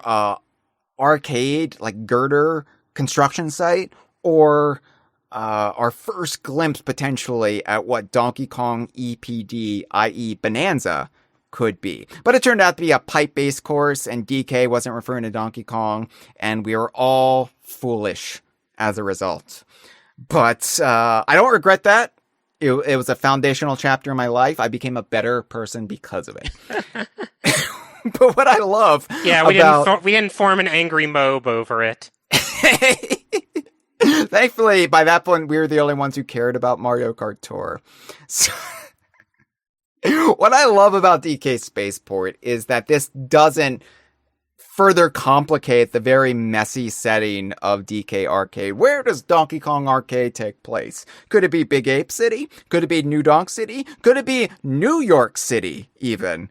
Well, it depends on the mood of the game designers at the time. But this very clearly is not the same arcade construction site that Donkey Kong Sr. fought Mario on back in 1981. This does pay tribute to DK Arcade because it does have the girders, it does have a lot of arcade imagery, but it's its own thing, and it kind of embraces a little bit of continuity, whether accidental or directly inspired by. I can't say. I'm going to lean towards accidental because I don't really see the Mario Kart team referencing Payon all that much, but this is very similar, Cameron, a little bit. My first thing when I saw this was when I realized what this track was, and I saw like the thumbnail for it, and I was like, it's kind of Cosmic Highway from Donkey Kong Barrel Blast / Jet Race, which was the final track in that game. And it took place in space, like in Earth's orbit. And you had a little bit of girders, like girder iconography in there, but it was all like sci-fi themed. It was like the Kongs as spacefaring people. Jeff has theorized that you're actually going into the future through wormholes and you're seeing like the future of Kong civilization. But there was like a Robo Kong that was like shooting lasers at you. And like it was definitely my first thought on seeing the robotic Kongs that appear in this. I do think the similarity is probably a coincidence, but it is a very happy coincidence. It's a coincidence that we will roll with, and I will make a meal out of this coincidence, Cameron. Trust me. But there's also a little bit of you'll turn into Hyle with the big sausage. A little bit of Returns 3D /HD. Like Robo Kong in the Robo Factory stage, but also like the liftoff launch stage has a rocket in it, and just like the first iteration of Returns. So like there is precedent for the Kongs building spaceports or having access. I mean, hell, there was a rocket in the lighthouse on Timbers Island, going back to Diddy Kong Racing. I always encourage like any portrayal of like what the Kongs are up to that like makes it clear that like Donkey Kong Island is not a technological backwater. They just have their own way of doing things that they prefer. Right. Like aesthetically, they just like building things out of coconut and wood and bamboo, and you know they're not necessarily going to go for the polished sheen of human society, but yeah, like this is cool that the Kongs have a spaceport on this landmass, and like I also like that it wouldn't necessarily be on Donkey Kong Island if they're testing out rockets, if they're trying to explore new frontiers. They would build a spaceport just like NASA, kind of out of the way, not in a population center per se. Yeah, it's really, really cool. This is the first time we've had a non-jungle Donkey Kong stage in a Mario Kart game where I'm just like, that's exciting. That's actually intriguing, and it's clear you went into this thinking about Donkey Kong. It's clear that they just didn't slap the Donkey Kong name on this and call it a day. This is very obviously a huge homage to the arcade Donkey Kong, complete with the Robo Kong throwing barrels at you. Yeah, I would say this would be cool even if it had nothing to do with Donkey Kong, but it having to do with Donkey Kong is so intrinsically woven into the fabric of it that, no, it's cool because it is Donkey Kong. Yeah. In the live stream Freezer says the rocket will shoot up and punch the moon. I guess, yeah, the Donkey Kong has proven he doesn't even need a rocket to get to the moon. So, it's just probably more convenient when you don't have a Tiki Tong Tower and a demigod to overthrow to get there. Andre says, it's good to see Mechanicon get some love all these decades after King Kong escapes. Yeah, it's funny because we have the giant gorilla who looks like King Kong seen in Bananza screenshots. And now we have, it's very much like we're playing the classic King Kong series hits. Yeah, and as you mentioned before on the conversation, we have a hollow Earth like in Godzilla vs. Kong. Yeah. In yeah. Bananza. So, love DK Spaceport. I was just like before we knew about Bananza, at the very beginning of this Nintendo Direct, I was like, oh, DK Spaceport. I can spend a couple months talking about DK Spaceport just fine. I can milk this, not knowing that I would barely have time to talk about it. But, you know, happy problems to have. I'll take happy problems to have over all the other problems we've been having as of late. Speaking, though, of old Donkey Kong tracks where it just felt like they were slapping the Donkey Kong name on it, DK Pass is back. DK Pass for Mario Kart DS, the very first, what the hell are they doing? What is this snowy Donkey Kong track from this era? I have come around a little bit on DK Pass and DK Summit, you know, playing them over the years. Mario Kart Tour had both. Mario Kart 8 Deluxe Booster Course Pass brought in DK Summit. I do like them, especially considering that in the Booster Course Pass and Mario Kart Tour, they added a snowboarding Donkey Kong statue to DK Summit, replacing the Mario statue. And now in DK Pass, they've added a skiing Donkey Kong sign, a couple signs actually, and they've added like banana imagery on the like floodlights. As you've said, it kind of makes it more apparent that, oh, this is a ski resort with Donkey Kong like theming and branding. Yes. A little detail I spotted in this track that I really liked is that there are now giant snow blowers shaped like barrel cannons. Oh, I hadn't even seen that. Yeah, so it is kind of like making it all the more apparent. Like, no, this is like a tourist destination. This is like this is being like artificially managed and controlled to like make things like comfortable for a paying public. Yeah, I grew up near a ski resort, Cameron. I grew up near Massanutten Mountain. And so I'm very familiar with the like artificial snowy mountain that's just always there. And they would have the snow blowers and like, it's a part of my childhood. And I never skied, but a lot of my friends did. And I would go up there and they would have tubing. You can like ride a like inner tube down a like snowy hill in lieu of skiing or snowboarding, which is always fun because it's all the thrill with little of the risk, and you get to sit on your ass as you do it.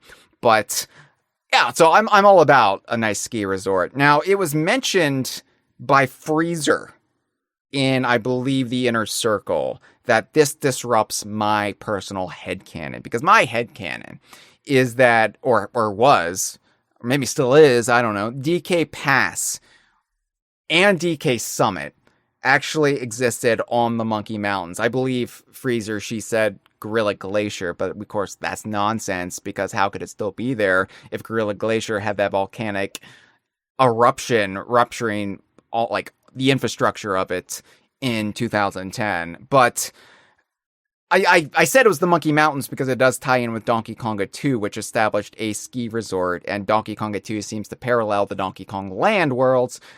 I digress. Oh, I guess I should also clarify, because I wasn't sure I was getting the word right. I guess what I meant to say is more of a snow maker than a snow blower, yeah. because it is I knew creating what you meant, snow. Yeah. But you know, yeah, like as you said, if we have to sacrifice any past track to this landmass and say this is actually where this takes place, I would much rather it be something like DK Pass or DK Summit than Right. DK Jungle. This is a context where the artifice makes sense to be out in the open. So we don't, like, I honestly would, if we saw like DK's Jungle Parkway in this game on this like expansive landmass, I think I'd be a little disappointed, honestly, because I've so intrinsically linked that with, like, no, this is natively on Donkey Kong Island with like a Mario riverboat giving a tour. Yeah, DK's Jungle Parkway, I'm just very attached to that as existing in the Congo jungle. Even though it was never explicitly said, it's just something about that has been part of my understanding of that track and also the Congo jungle and the river that runs through it for almost 30 years. And if I have to sacrifice anything, I think DK Pass is the best one. Now, I am a little disappointed because one thing I did like about DK Pass was it was less of a ski resort or snowboard park in the case of DK Summit, and it was more of just a mountain pass. And so, you know, like I don't really like that it's been upended like this to really focus on the resort aspect. Like there were some like cabins or cottages near the base of DK Pass, but yeah, now it's all about the skiing, which, okay, whatever. Like, again, if we have to sacrifice one track, this is the best one to sacrifice. So be it. So be it. However, I said we'd talk about all the Donkey Kong or Donkey Kong adjacent tracks. Well, this is the very definition of a Donkey Kong adjacent track, because Dino Jungle is back, and it's less of a jungle that just so happens to be filled with dinosaurs now, and it's more of a straight up Jurassic Park homage. Like straight up Jurassic Park. Yeah, I'm a little surprised how overt it is, just straight up having, like, there is a laboratory as part of this track. Yes. Like, it has a lot of the same infrastructure that's very visually reminiscent of that original Jurassic Park. And this is funny to see because you don't really see Nintendo make these references. Like, I always thought it was odd when they seemed to do that clear Independence Day homage in Star Fox 64. And, extremely overt. And it's just like, that's weird for Nintendo to do. Like, that's the kind of thing you would expect Rare to do. Not just because they're a Western studio, but just because, like, something we saw like them do it over and over again. Yeah, especially in Conker's Bad Fur Day. So, yeah, I don't know how I feel about this. Like, I like the idea of it, but here's the problem I have with this, Cameron. And this is a very low stakes problem. And this is a very silly problem. Now, Mario Kart 8 did toy with everything, or with many of the tracks being in this vague distance from one another. Because you would get these references, like Super Bell Subway would have these rail lines, and you would see like different tracks on them. And maybe like Sunshine Airport, but Double Dash was the first Mario Kart game to really play with this notion. And you would have several landmarks of tracks visible in the background of other tracks. And I would never expect Mario Kart to adhere to strict continuity from entry to entry, because Mario Kart kind of thrives on reinventing the context of the racetracks. But I really like the way Double Dash did this. It was very subtle, and a lot of people never picked up on it. And, for example, Dino Jungle was not only notable because it was kind of a pseudo Diddy Kong track in Double Dash. I believe the file names actually list Diddy Kong. Yeah, the tracks in Double Dash like assign a character to a track, and that Yeah. one was assigned to Diddy Kong. And we always theorized that was kind of a very slight nod to Diddy Kong Racing and Diddy's own history. The only time Mario Kart's ever done that. But Dino Dino Jungle was also notable because it existed in the shadow of DK Mountain, which itself could be seen from not only Dino Dino Jungle, but also Baby Park. And so to then plunk Dino Dino Jungle and say it takes place on this Mario Kart World landmass, you know, it is what it is, and you can make the argument, well, maybe DK Mountain is also there, we just don't get to visit it. Maybe Baby Park is there, we don't get to visit it. But it looks like I had a solution to your dilemma, but it looks like just Andre was thinking basically the same thing in our chat. Well, this track is clearly for show. The real laboratory is on Site B. Yeah. There could be any number of Dino Jungle locations. Yeah, look, I'm glad you said that, because now I don't feel like an asshole. I'm not going to make it in such an eloquent joke, but this isn't the first time we have seen this recontextualization in Mario Kart history. Famously, Mario Kart Super Circuit plunked the original Super Mario Kart tracks into the game, but used the backgrounds from Super Circuit due to technical limitations of the hardware. But one of my favorite examples from that game is how Riverside Park, which very much seemed like the thematic sequel to DK's Jungle Parkway. So I always just imagined Riverside Park takes place in the same park as DK's Jungle Parkway. It's in the Congo jungle, right? And then Lakeside Park is also in Donkey Kong Island as well. But the Donut Plains tracks from Super Mario Kart were given the Riverside Park background. So then it's like, well, okay, does that mean Donut Plains takes place in the Congo jungle? Obviously, that doesn't align with Super Mario World or the original Super Mario Kart. So did they build facsimiles of the Donut Plains tracks in Riverside Park? Now, of course, the real answer is Mario Kart is a game series where continuity doesn't matter from entry to entry. Each entry, it's kind of its own standalone thing. And who's worrying about this? Weird geeks with their podcast where they talk about Donkey Kong for a decade without any new standalone Donkey Kong game? Well, yes, it is. I do care about this. So I think you can come up with any number of fan wanks to get around this, including the fact that this isn't the original Dino Dino Jungle. This could be where they cloned the dinosaurs. There's even a case for that because there are considerably more types of dinosaurs in this than the original. Yeah, it's clear that Diddy brought them some DNA from Timbers Island, from Dino Domain. But yeah, like I'm okay even headcanon in a way that maybe this isn't the original DK Pass. Maybe this is like they've rebuilt some of these courses on this Mario Kart World landmass. Although the real answer is who cares? Just us. And we're kind of freaks anyway. So just enjoy it. I am not going to worry too much about this at this time. Eventually, I will probably go through track by track and determine what tracks were always the original locations and what tracks are recreations.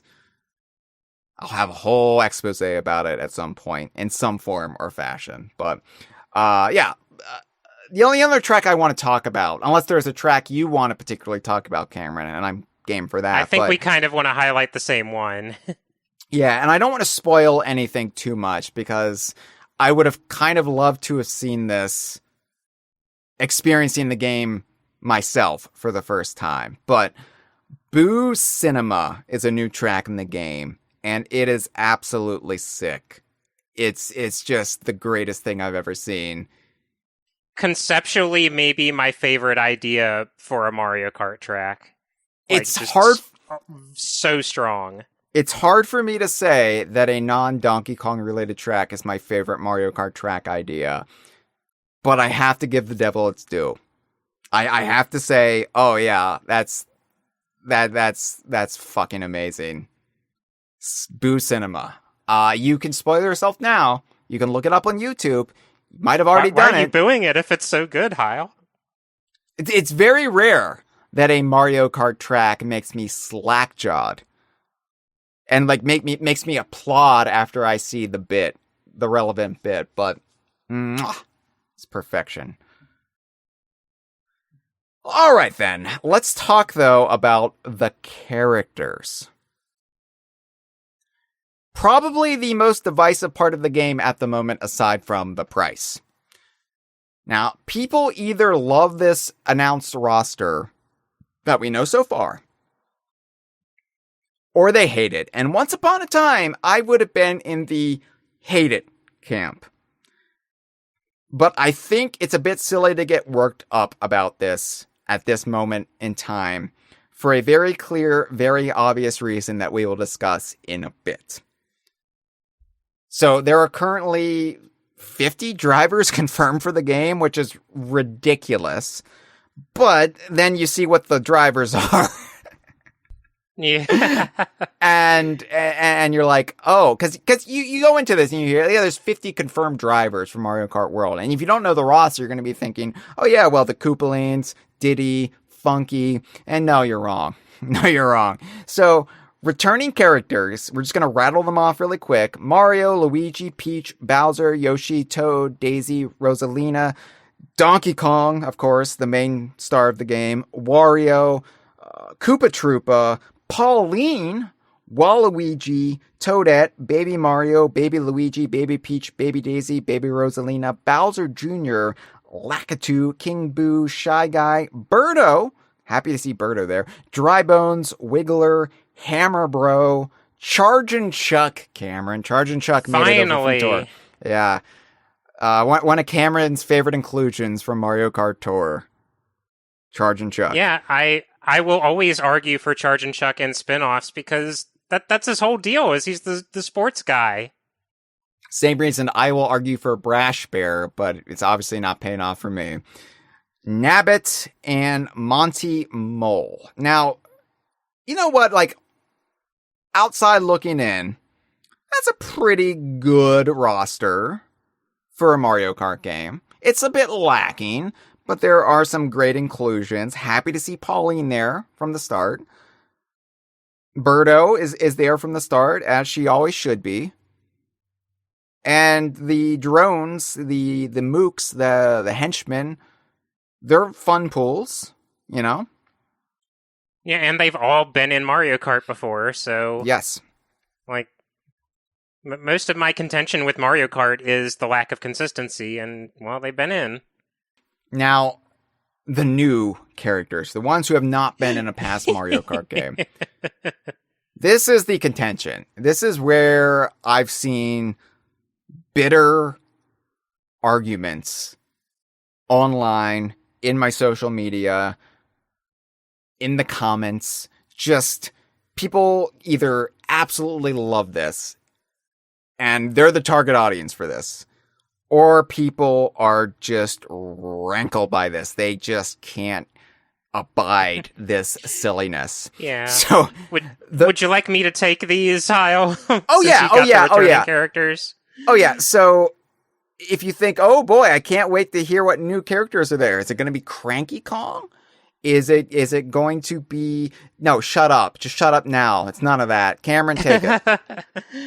Okay, so our new characters are Goomba, Piranha Plant, Pianta, Spike, Dolphin, Cow, Pokey, Parabitty Penguin, Sidestepper, Snowman, Cataquack, Fishbone, Peepa, Swoop, Stingbee, Rocky Wrench, Coin Coffer, Cheap, and Conkdor. Yes. Thank you, Mario Wiki, for having those all readily archived. Yeah, I admit, I just pulled those from Mario Wiki because I was like, I can't just go through all the little, I'm just gonna go to the experts in this case and just pull them. That's why we read those in the same order they're in a Mario Wiki, because we read them from Mario Wiki. Mario Wiki, by the way, friends of the show.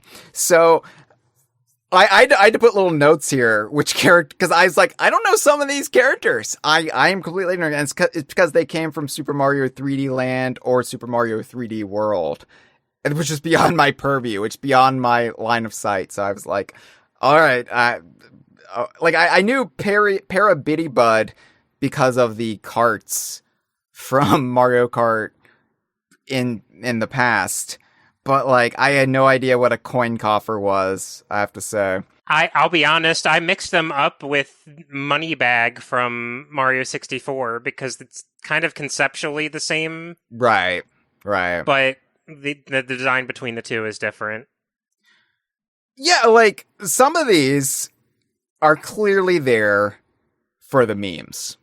They're clearly there because they know they're very self-consciously wacky, they're silly, they're kind of dumb, but people are going to love it for that reason because it's going to make a lot of funny screenshots, a lot of funny images. I remember, like, when Mario Kart 8 came out and, you know, the prevailing image was Luigi's death glare from the game.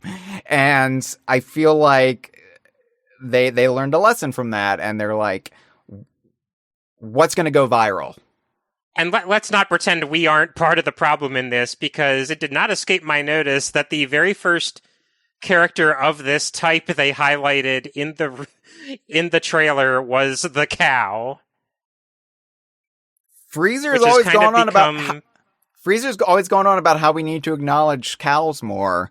I don't think she meant this, but yeah, for those not in the know, it kind of just naturally rose up that Moo Moo Meadows became like the staple track we would pick whenever DK Vine would organize multiplayer Mario Kart 8 matches. Yeah. And I think mostly because the smiling cow in the thumbnail was so silly looking. Yeah, I remember, like, the big time we did it. We pulled together, like, everybody from DK Vine staff and a lot of community members, and we played Mario Kart 8 when it was new back in 2014. And we just all spammed Moo Moo Meadows, and we were all Donkey Kong. So you had a Moo Moo Meadows filled with Donkey Kongs. And it was the most delightfully dumb visual. You have to make your own fun when Donkey Kong is the only playable character that your site is really dedicated to. Right. So, you know, like, back in 2014, I would have hated this roster because, like, seriously, penguin, like, snowman, cow, like, I do like that they're pulling all these, like, familiar, iconic background characters from past Mario Kart games, and they're saying, you know what, you're part of the roster now. You've been part of the family forever. You're graduating now to main roster. Conceptually, like, I've always preferred singular characters over nameless drone characters. It's the crunch syndrome, right? You could put a critter in your Donkey Kong themed racing game. And I'm like, hell yeah, critter. But you give that critter a name.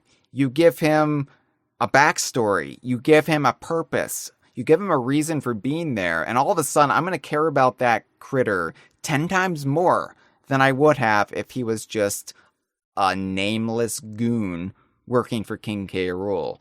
It's the difference between Crunch in Diddy Kong Racing and Critter in Donkey Kong Barrel Blast. So that's always where I've been. Like, I love henchmen or hench people. I love just the baddies. But if you're going to put them in a game like this, I would prefer they have more of an identity. And so when you load up your roster with things like Fishbone and Swoop, I'm like, okay. And I know the original Super Mario Kart had Koopa Troopa. I get that. I just have always been wired this way. So why am I not frustrated? Why am I not with the side that is absolutely hating on this? They can see this is a transparent attempt to get the game to go viral. Why am I not bemoaning the lack of Diddy Kong or Funky Kong or Dixie Kong? If Pauline can make it in, if Charge and Chunk can make it in, what about Dixie Kong, who I did spend $39.99 for in Mario Kart Tour and should have proven to Nintendo that there are Mario Kart players who want to play as Dixie Kong? Why don't I care? Especially after that 10-year gap in Mario Kart 8. We're right back to square one. Well, first of all, calm down. We're getting a new Donkey Kong game in July. It's not that big of a deal. But also, there are so many big characters that are conspicuously absent from this. So many characters that have been left on the table. The Kongs are the most conspicuous in our circle, for sure. But where are the Koopalings? The Koopalings, the big draw of Mario Kart 8. Remember that trailer that was just dedicated to the Koopalings? And I was thinking at the time, oh no, Diddy's not going to be in it. It's funny. I would normally be in the same camp with you, and I certainly was while the trailer was going, of like, okay, I'm on Diddy watch from the moment this starts until it ends. And of course he didn't turn up. But the level of like excess and indulgence in this is so ridiculous that it kind of gets the auteur's respect from me. It's not like, okay, we have most of the returning roster, and then like there's a Spike, there's a Penguin, and then that's it. It is so many of these guys, and some that I really would not have expected, even given the expectation, like, oh, expect a lot of generic enemies. I would not have put Coin Coffer in that pool. I would not have put Rocky Wrench in that pool. Sidestepper. I would not have put Cataquack from Super Mario Sunshine in that pool. It's as we're going to discuss later, I don't, as you're getting to, I don't count out Diddy 100% yet, but I almost feel like if you can get to like 50, 60, 70 Mario characters and somehow not land on Diddy, you kind of have my respect for commitment to the bit. Like, hats off. I do appreciate the wide breadth of weirdos they've stuffed in this, because, Cow is obviously the big meme one, although Dolphin driving a dolphin cart, that gets my respect as well. But Sidestepper, I know Mario Kart tracks have had Sidestepper in the past, but Sidestepper is a character from the original Mario Brothers, pre-Super. I mean, like, they're going way back for some of these. Also comical just how many of these characters don't have arms. Yeah. I mean, it looks absurd to see them like steering. Like, how are they steering this? What is happening? Yeah. And so... Coin Coffer was one of the highlight characters in the Treehouse stream. So, like, they know what they're doing. Yeah. It's so dumb. It loops back around again to smart, which is the kind of thing I find funny, right? Like, elevated dumbness. Elevated dumb humor is kind of my forte. Not that I'm capable of pulling it off, but I enjoy consuming it. So I'm okay with that. Now, here's the thing. And I say this as, Cameron, I wouldn't say this lightly. You know how hardcore I am about Diddy Kong, right? You know me. Like, this isn't just, a costume I don for the podcast. When the microphone turns off, I'm still thinking about Diddy Kong day and night, right? Right, and in a lot of the cases, I'm right there with you. Yeah, which is why I wanted you on this episode, because we're of like mind when it comes to Mario Kart, but also our preferences for this genre, and also our character preferences. And some people who don't pay attention some people who don't pay attention to Donkey Kong and Donkey Kong news, some people who don't listen to the Kongversation, are trying to spin the lack of Diddy in all available Mario Kart World materials and the lack of Diddy in Donkey Kong Bananza materials as that Nintendo is actually retiring the character of Diddy Kong. People are I haven't witnessed this myself, but I've been alerted to the fact that people are apparently starting to make new Smash Brothers prediction videos. Or Smash Brother prediction articles or something where they say Diddy Kong will not be in the next Smash Brothers. And I don't know how we're getting to the next Smash Brothers already. I don't know how we're getting to the next Smash Brothers when Sakurai is making the new Kirby Air Ride. Yeah, I'm over here just excited about Kirby Air Riders. People are apparently making Smash predictions, and they're saying Diddy will not be in it because Diddy is done. Diddy is done, everyone. Diddy Kong has been retired. He's been put out to pasture. He's been taken behind the shed and shot in the head with a peanut pop gun. Why? Because certain Nintendo fans, not all Nintendo fans, certain Nintendo fans seem to lack object permanence.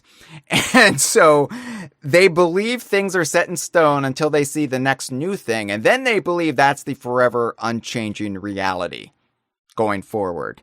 Not even looking beyond what exists 3 feet in front of them or 3 feet behind them. These are the same people who haven't been paying attention to the theme park. These are the same people who don't pay attention to any of the new Donkey Kong merchandise that's been rolling out in just the last couple of months. These are the same people who have completely ignored or already forgotten that Diddy had a prominent cameo in the Super Mario Bros. Movie. These are the people who would never know that Diddy has had a small but noticeable redesign in the 2D art, in the new Donkey Kong merchandise, giving him a slight brow that's not dissimilar from the new monkey miners we see in Donkey Kong Bananza. These people are willfully ignorant, and they don't know what they're talking about. Diddy is in no way in danger. Diddy is here to stay, people. And I get it. I get it. I was here before when I knew very little about how things worked. I was here 20 years ago. And the Nintendo hates Diddy Kong pantomime that people are doing now.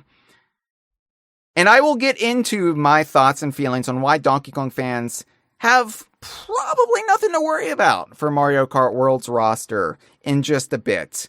But I just wanted to say that we here at DK Vine and on the Kongversation, we will not abide this self-flagellating Nintendo hates Diddy Kong routine. We're not doing that again. Never again. Cameron, you remember the hype cycle for Brawl before Diddy was announced. Oh, yes. And, the standout moment of that memory was, just... We kind of got locked in this perpetual doomsaying cycle of... And this was not exclusive to DK Vine either, of, well, Diddy's probably not in the game. Jungle Beat was the most recent high-profile Donkey Kong game. It's gonna be all in on Jungle Beat. Donkey Kong's gonna look like he did in Jungle Beat. Diddy's not gonna be there. They're gonna put one of the little party monkeys from Jungle Beat in the game, which we didn't know they were called party monkeys at the time. Yeah. And even like DK looking exactly like he did in Donkey Kong Country pretty much when he was revealed didn't really stop a lot of the pessimism at the time. And a lot of it was rooted in a lot of us being adolescent at the time. A lot of it was like the genuine uncertainty of, is Jungle Beat going to be the face of the franchise going forward? It wasn't. Right. But notably, there was one particular night where things on the DK Vine forum just reached an absolute fever pitch of Diddy Kong's not going to be in. We're done. It's over. Don't try to make us feel better. the literal next morning, Diddy Kong got added to the Smash Brothers Dojo. I'll never forget that, Cameron, because I think the Smash Brothers Dojo update the night before was "You must recover." It was the most non-essential update on the entire lifespan of Super Smash Brothers Dojo, which, like, all of us, we were young. We were I'm not dumb. sure if it was the night before, but "you must recover" is one of those phrases just burned into my brain because of the hilarity of it. Yeah. It's the vitriol, the venom that was spewing from the fandom, and particularly DK Vine was the epicenter of it. Oh my God, it's embarrassing. But yeah, like, "You must recover," just the complete, like, nothing. Oh yeah, if you get knocked out of the arena, you must recover. You must try to get back in there. Do whatever it takes to get back into the fight.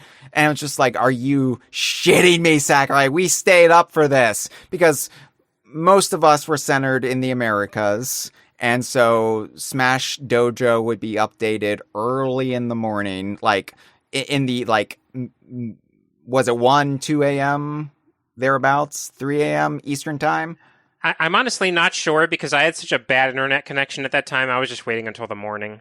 See, I was a night owl then, so it really didn't matter. It could have been from midnight to 5 a.m., and I would have been there for it. Like, I was extremely young. I was single, freshly broken up with my college girlfriend at the time, so I really had nothing going on. So I was up on the internet looking at Smash Dojo. It was a ritual, right? And then I was right there on the forum to whine all petulant like. And then, yeah, Diddy was announced, and it completely, like, shut our yaps. And we were very happy about it, but that was the moment Diddy stopped being in any danger. And from that point on, I mean, we've had moments where it's like, why isn't Diddy in this game, in this, like, Mario racing or sports game compared to this Mario racing or sports game? And I don't want to admonish people for being disappointed that they're not seeing their favorite character in a racing game, because believe me, I'm right there with you. Diddy Kong is the character I most like racing as. Yeah. I would like to, as cool and funny as I think every single one of those drones are, if Diddy was in the game, I would use him over them. Sure. Yeah. But I've also just, I can't do this song and dance again, Hyle. I just can't. I can't bring myself to do it. I just have to laugh it off. Yeah. And be optimistic considering the circumstances. Like, the things are more in our favor than not. I mean, Diddy Kong just got added to a Mario Kart game within the last few years. The last 2 years. Yeah, it hasn't even been 2 years since then. So we'll get into the reasons why you can have hope still for Diddy or Funky or other characters. I could understand 20 years ago the uncertainty, but again, Brawl put them to bed, and anybody who has been paying the slightest bit of attention to the Donkey Kong franchise beyond just the last 2 weeks will know that Diddy is here to stay. Diddy's on, like, most of the new Donkey Kong merchandise that has just rolled out, featuring the new Donkey Kong design, mind you. And Diddy has been given a slight redesign, which we haven't really talked about on the conversation yet. Very, very slight. Yeah. He's got more of a brow now, like the monkey miners in Bananza. That's all I'm saying. Yeah. Even if Diddy does, even if things pan out that Diddy is, for whatever reason, never added to this game or isn't in the game already, Diddy ain't going anywhere. This will just be like an oh well. The Snake Fighter 64 says, 20 years ago, I was 6. I didn't know what a Donkey Kong was. This is all fresh to me. Just like the banana. Snake Fighter 64. That's also a 20-year-old reference. But yeah, like that's also the benefit of having old and busted stewards of the fandom. We can tell you how it used to be, and show you why things are actually great now in comparison to the way they were back in the day. Like, all I'm saying is that anybody who is trying to tell you that Diddy is in any danger, they're selling you outrageous clickbait. And they're either completely ignorant or they are purposely deluding themselves or you for drama or clicks. Ignore them. Please ignore them. They don't know what they're talking about. And look, I hope I have earned some level of trust and respect over these past couple of weeks. Believe me when I say Diddy is here to stay. All right. Let's talk about the costumes really quick, Cameron, because as predicted, Mario Kart Tour style costumes are in the game. I'm a little bit confused about how they're implemented, about how they're collected, about how they're displayed, but they are definitely a big selling point of the game. We've seen them obtained by eating certain food items mid-race, which is odd to me. It's an odd mechanism. I think it's a cool mechanic and does go in nicely with the, like, you're on a world tour, so you're getting tourist food wherever you go. Yeah. I am not sure where the point A to point B connects with, therefore eating burger gives you costume. Yeah, that's a bit odd, especially a little awkward considering there's a cow right there. Yeah, I'm headcanoning that they're veggie burgers. That feels like something, because these are Yoshi's running the establishments. That feels like something they do. Maybe it's dino meat from this dino laboratory. Yeah, that's what the laboratory is about. It actually has nothing to do with the dinosaurs. Look, I know I'm an out and proud vegan, and people think I'm trying to push an agenda on them whenever they hear, "Oh, you're a vegan. Oh no, you're going to be railing against burgers in the game." Because I've been asked a couple times, how do you feel about Donkey Kong being portrayed as eating burgers in the game? Because isn't it your headcanon that Donkey Kong's a vegetarian because you are? And I'm like, it's not my headcanon because I am. It's because gorillas are actually mostly vegetarian. Lowland gorillas will eat insects and larvae, but mountain gorillas eat an entirely plant and fruit-based diet. So, and as you pointed out, like, the cow is what makes this weird. Yeah, like we've seen DK associated with hot dogs thanks to the theme park, and like, well, those look pretty weird. There's a part too. of it that's just like, that is pretty weird, but like on a certain level, you just accept, like, well, yeah, most people just do eat meat. This is like the reality of it. The cow is the one that. Right, the cow is the one that makes you ask too many questions about how this works. I realize, being a Donkey Kong Country and Rare fan, I want all these things from the 90s brought back. I didn't think mad cow disease was going to be the one they would choose from. Because if you don't know, that's how mad cow disease spread, is cannibalism, effectively. Cows eating cow meat, look it up, but... Yeah, I can't imagine that they would actually endorse cow eating cow, but yeah, like, I don't know how this works, okay? But in the demo, we've seen versions of the characters with the costumes as separate character slots on the select screen. I would be shocked if this was in the final game. I think this has to be something just for the demo to allow people to experience, like, some of these costumes from the outset, right? But it seems weird and cluttered and clunky. And very messy. Yeah. Just inelegant. I don't think it'll be there for the final retail build. I think that we're going to see, like, you're going to be able to unlock these costumes, and then you're going to be able to choose them from the character on the roster screen, but it's not going to be like in Tour where you have 30 to 40 different variants of Mario just scattered in the order they were added. Especially since that implementation in Tour also kind of went along with the mechanics which encouraged you to engage with the gacha system of certain characters had an inherent advantage or disadvantage depending on the track. I don't think that's going to be the case here. I really do think these costumes are just aesthetic. Yeah. Sadly, I don't have a whole lot to say about this so far. I'm glad the costumes are there. I think they're fun, but we've only seen one Donkey Kong costume thus far.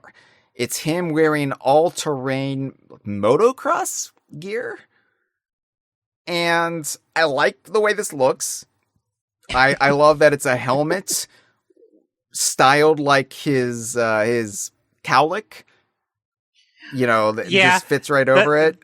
It's a little weird for me that they do that. It reminds me of like how in the Donkey Kong Country cartoon, when they had an episode where Donkey Kong's head got shaved and his head was shaped like the cowlick. Right. Because obviously they didn't just have a separate bald model for Donkey Kong. That's the point. I think I tapped out of the cartoon and I realized it would never be for me because I was like, oh, that's so dumb. I can't accept that. But no, I like the way this looks. I like that his chest guard has the tie, but it's not the tie. It's kind of like padding shaped like the tie, and it's got the little DK on it. That's clever. That's fun. I like Donkey Kong in get-ups. I love his Skylander get-up. It's why I was one of the people who didn't say anything about him wearing pants in the Bananza trailer, because I'm like, well, yeah. He can wear other stuff. He's multifaceted, this Donkey Kong. I also think something that bodes well for Donkey Kong getting more costumes, even though this is the only one we've really seen highlighted, is... So this costume is labeled like Donkey Kong All-Terrain. Yeah. That is a descriptor that is applied to several other characters' costumes, like Mario has an all-terrain costume, Bowser has an all-terrain costume. Mm-hmm. I think we are going to see, like, in addition to maybe, like, one-off costume themes that are unique to a certain character because they're just so specialized around them or a specific reference to something, that we're also going to see these general costume themes that apply to everyone. So then you get characters like Donkey Kong, who may not necessarily have, like, a huge wardrobe, included in those all-encompassing themes. I agree, yeah. And I hope we've seen some Mario Kart Tour costumes come back via this. We have not seen Donkey Kong's Gladiator costume, which was his one variant costume in Tour. But they would have to slightly redesign it to fit his new brow shape, though, because that old Gladiator helmet is more of a Centurion helmet, but it like fits so snugly against the old brow that they would have to redo it for World. So I don't know if you would see it back, and also I don't know if it would fit necessarily any of the tracks in World, because we're not going to have a Rome track in Mario Kart World. So I don't know, but I am excited about new Donkey Kong costumes for sure. Now, the big question I had, and I scoured all the footage, all the screenshots I could, looked at Mario Wiki, didn't see any reference to it. There's been no sign of Luigi with the big sausage, Cameron. I know.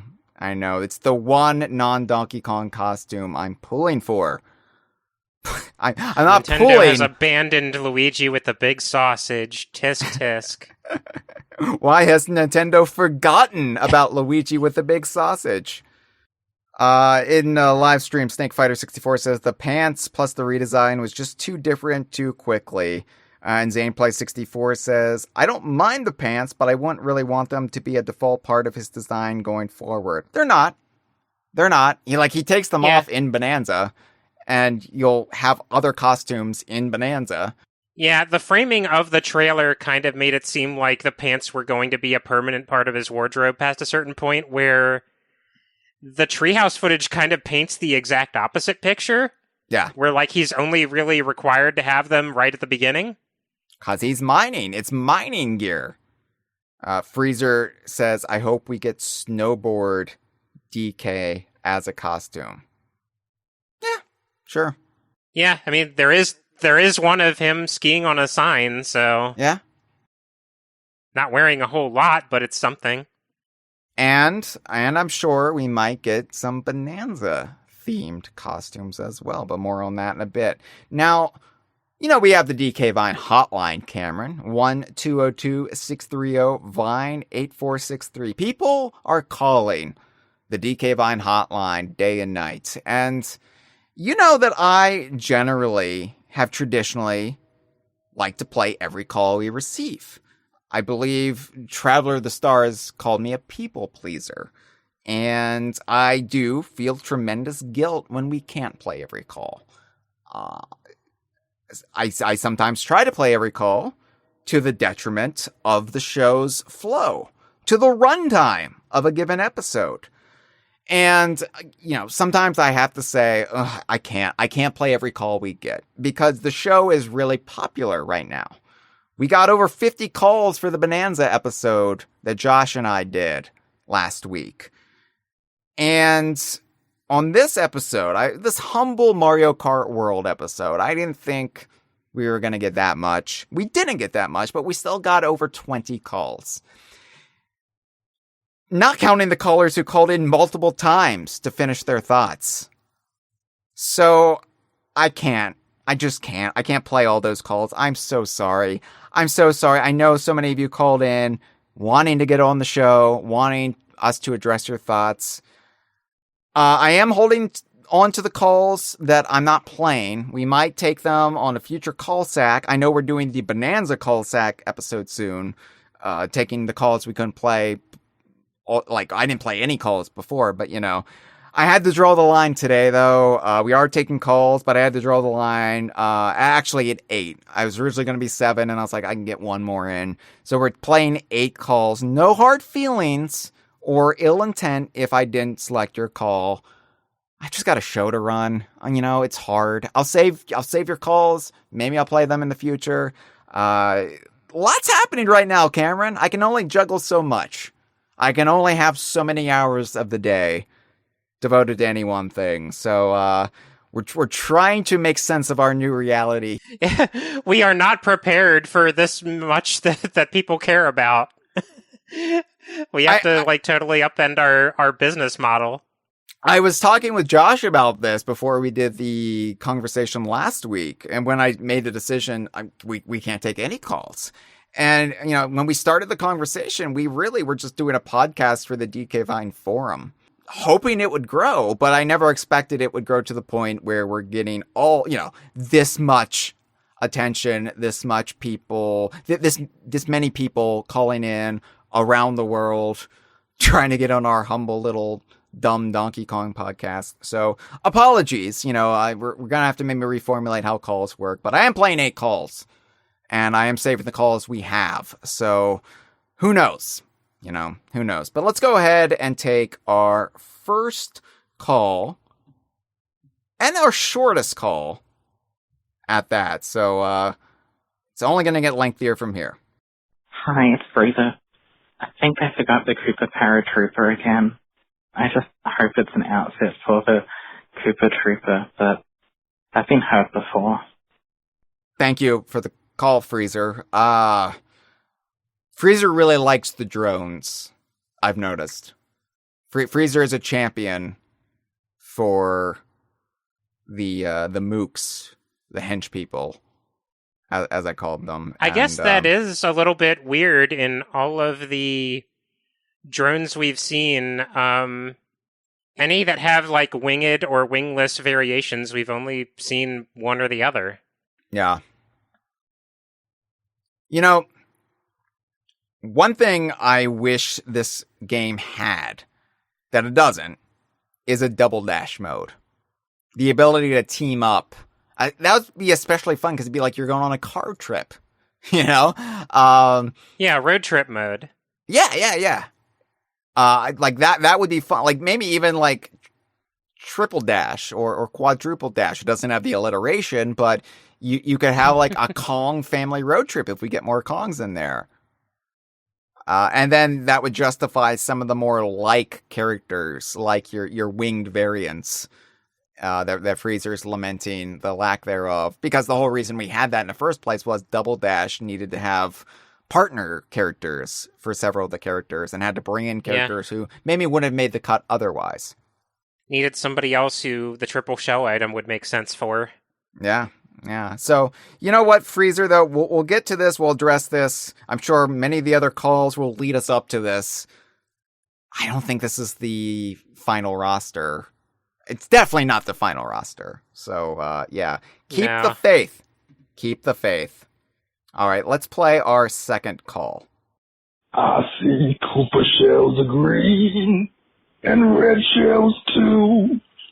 Don't get hit by the one that's blue. And I think to myself, Mario Kart World. Okay, enough of that. Hello, everyone. We are here today to discuss Mario Kart World. I'm just going to be flat out with you guys. I think the game looks incredible. For a while, I wondered how they were going to top Mario Kart 8 Deluxe. Like, that was really the pinnacle of the Mario Kart experience, and I was wondering what they were going to do next. And I really am impressed by what I've seen. I love the concept of an interconnected world where every track has a place in the map. It's like physical, and you can go to it, and you can feel it. I love just like the general theme of the game. It feels like you've got this great big friend group filled with Italians and mushroom people and monkeys and turtles and dinosaurs, and you're all going on this huge road trip across the country. You're traveling down the highways, stopping at restaurants, getting some food, just seeing where the road takes you, taking in the sights. I love that vibe. I mess with it heavy. In regards to DKU stuff specifically, Donkey Kong is there. Big surprise. I am a little disheartened by the lack of Diddy or Funky or even Dixie. She was in Tour. Maybe there'll be DLC again. I'm getting a little sick of them always having to be DLC, but I guess I'll take it over nothing.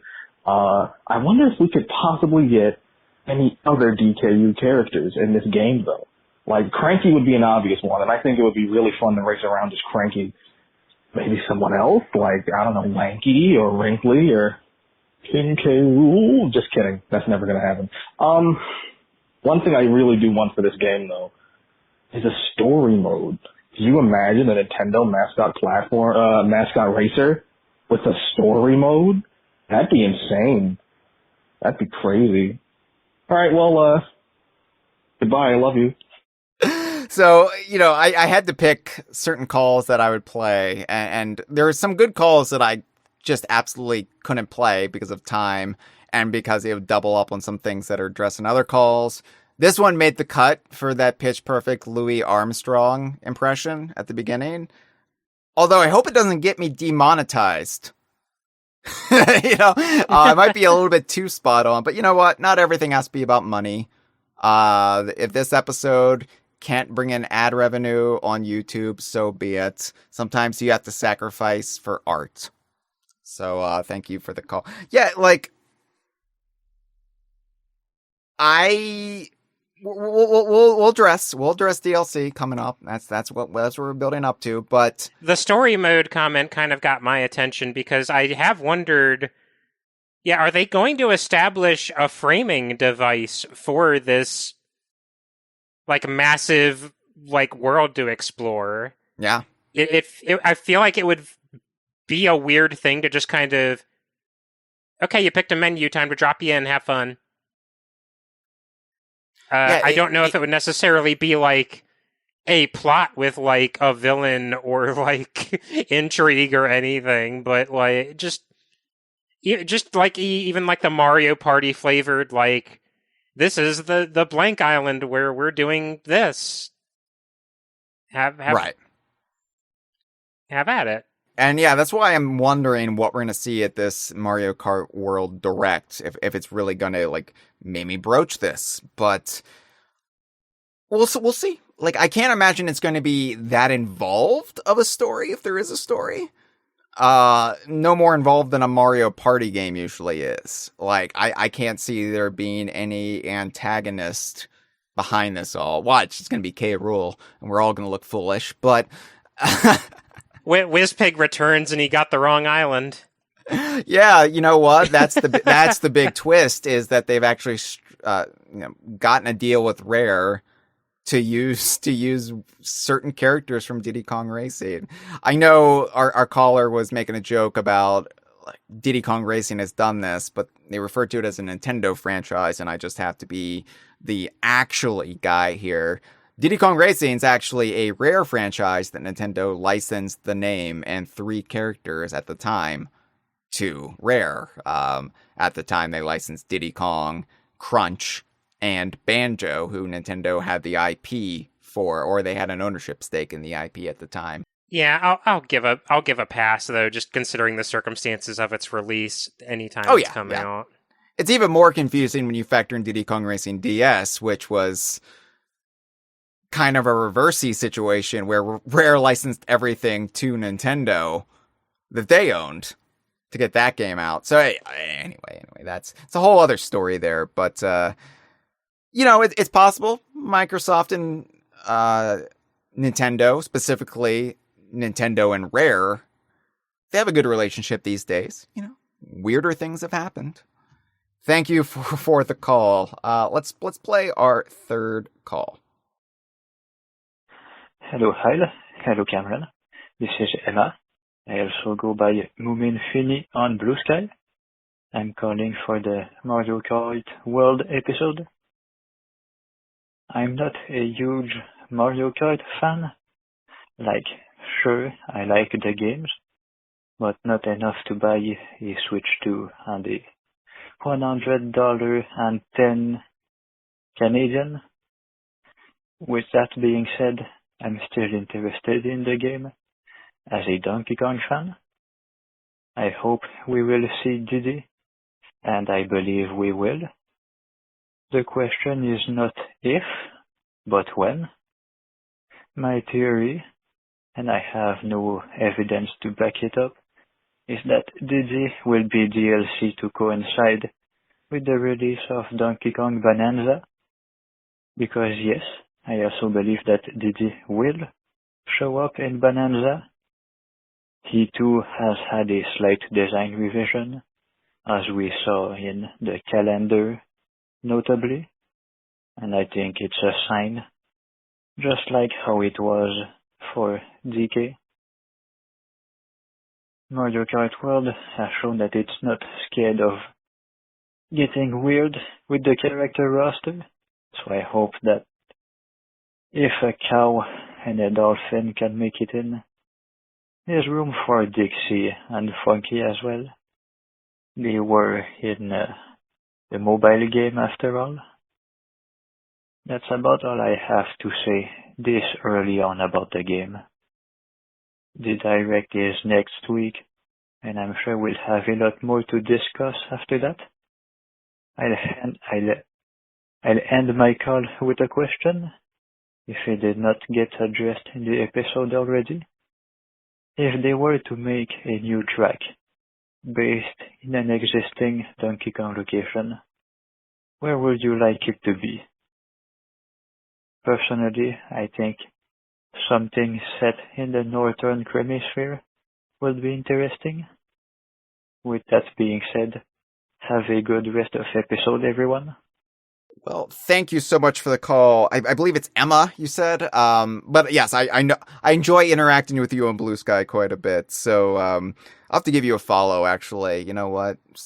Yeah, I need to be more outgoing when it comes to making my connections. But yeah, thank you for the call. We will address some of what you're discussing in the call a little bit after the calls are taken. But as for your question, well, that's kind of what we were talking about before, especially when being relieved that nothing gets trampled on as far as existing locations either in past Mario Kart games or in the Donkey Kong series. Like, I would have loved a Northern Hemisphere track in any other Mario Kart game, but this one, having a Northern Hemisphere track, raises too many prickly questions that I don't really want to address as a fan. And so this is the one Mario Kart game where I'm like, no, let's not set anything on Donkey Kong Island or the Northern Hemisphere or the ruins of Crocodile Isle. Let's get far away from the Rare Archipelago, in fact. So yeah, I've never really felt this way before in any Mario Kart game where I'm like, okay, DK Spaceport, set in nowhere in particular, terrific. That's exactly what I want. Like, from a purely detached perspective, like maybe they will add DLC tracks that aren't part of the main continent or island or landmass. And then maybe I would like to see something like, well, if I'm honest, as much as I would like to see something from a classic Donkey Kong Country game, it might be fun to have a track based on Donkey Kong Bananza. Maybe that's too new, maybe that's too like recent, but we've seen it in Mario games, like immediately getting a Mario Kart track. And Donkey Kong Bananza is being made by Nintendo EPD, so we finally have that kind of like in-house cross-connection where you could very easily pull stuff from Bananza or reference it, and they don't feel like that cross-studio shame of, are we really allowed to reference this? Are we really allowed to tread on the ground of this other studio? Remember, the only reason we got DK Jungle in Mario Kart was because Retro Studios co-developed Mario Kart 7. So I would say that there's a big likelihood that going forward in the future, we will see very faithful Donkey Kong tracks in Mario Kart games because they'll all be in-house. Yeah, I had to think about this question for a bit, both in the context of, well, like, do I just do like the shoot my shot dream scenario, anything is possible scenario, or do I cordon it off to like, what would I want to see in Mario Kart World with the understanding that this is not a pre-established location? Mm-hmm. And my first thought is just like, well, what kind of archetype do I enjoy from a Donkey Kong game that kind of got underexplored? And my go-to for that is Crazy Kremland. Just because I've made no secret, bad guy theme parks are one of my favorite archetypes you can possibly do. I even thought about, well, how do you get around the fact that Crocodile Isle sunk? Have just pieces of the park floating in the water and it's a boat course now. Or, sure. And again, this is another like dream scenario thing, even as I tried to think of like a measured solution for like Mario Kart Tour's isolated landmass, I realized, now wait a second, Crocodile Isle in Donkey Kong 64 was a boat. It can be anywhere. It can go anywhere, right? Yeah, that's a good one, yeah. And honestly, it would still be somewhat contemporary considering K. Rool's final smash in Ultimate. I mean, just plug that in for sure. But yes, as for the rest of your call, we will address that once the calls are complete. But thank you so much. Let's play our fourth call. Hello, this is Chocolate Milk Drinker. I've been listening to this podcast very, very recently, and I think I want to make a call for this episode that I heard was about Mario Kart World. I think I am very excited for this game. Maybe as equally as excited for Bananza, but I think I'd say definitely a little bit more for Bananza. But anyways, about Donkey Kong characters being in Mario Kart World, I think it's definitely very possible. There's definitely, I feel like Nintendo has definitely had a bigger interest in the Kongs than recent years. I mean, Chunky Kong being in the Mario movie alongside Kiddy Kong, I believe. Those two were very big surprises in my opinion. I did not think those guys would ever appear in a million years. I have the feeling Diddy and Funky would definitely appear. I'm not sure about the other guys, but I definitely would love to see a bunch of the other Kongs in this game. I think it'd be definitely very exciting in that direct if they show off more Kongs. Maybe even if we can get one of the old DK courses back in this game, like Jungle Parkway. But I'd love to see anything more DK than just Donkey Kong himself in Mario Kart World. I think that's really all I gotta say, because, I mean, never mind. I mean, this is like the third Mario Kart game I ever even had, like, been able to release in the last, I mean, I was born the same year Country Returns came out, so I mean, I don't really know, like, the hype, I guess, is worth to Bananza for other people, but I think, like, Mario Kart World is very exciting. I would love to see more Donkey Kong content in here. I feel like there's a definitely, like, a good, like, 98% chance Diddy and Funky are somewhere in this game. I mean, if the Biddy Buggy and, like, Ostrich thing from 3D World are playable characters, I feel like Diddy and Funky are definitely in this game. I guess the so-called Jungle Beat Scaries just are very weird this time and just, they don't actually show up.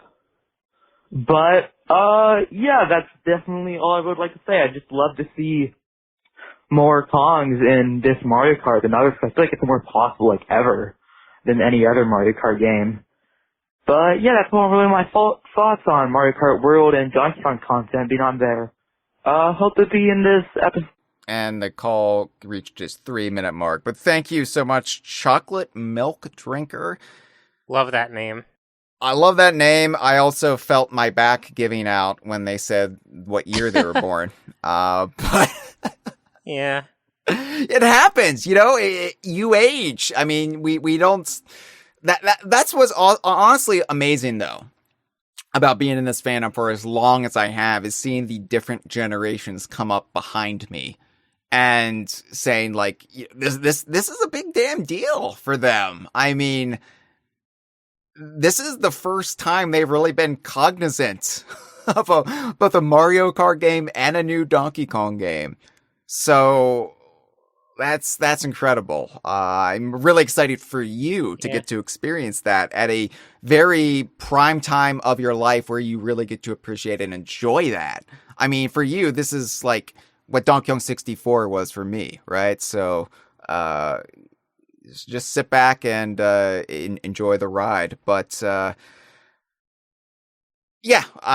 definitely think we will be seeing more content in the game. You know, I'm still operating with the measured expectation in my brain, like conditioned over these years to think like, I'll be fine if we just get Diddy. But even hearing the phrase "other Kongs" in the game made me suddenly realize, oh, Swanky Kong was in the movie, and the only thing he did was drive a cart. Yes. And wasn't it funny in the Mario movie how they established that the whole basis for kart driving was invented by the Kongs?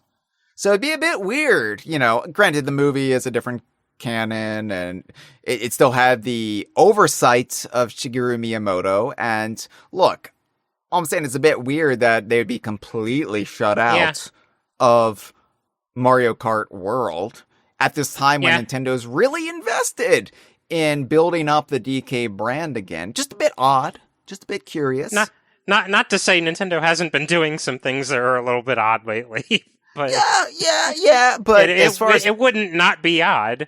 As far as Donkey Kong goes, I feel like I understand what they're doing. And Snake Fighter 64 says, Kongs and Kremlings would be what it would need to sell me on the game at all.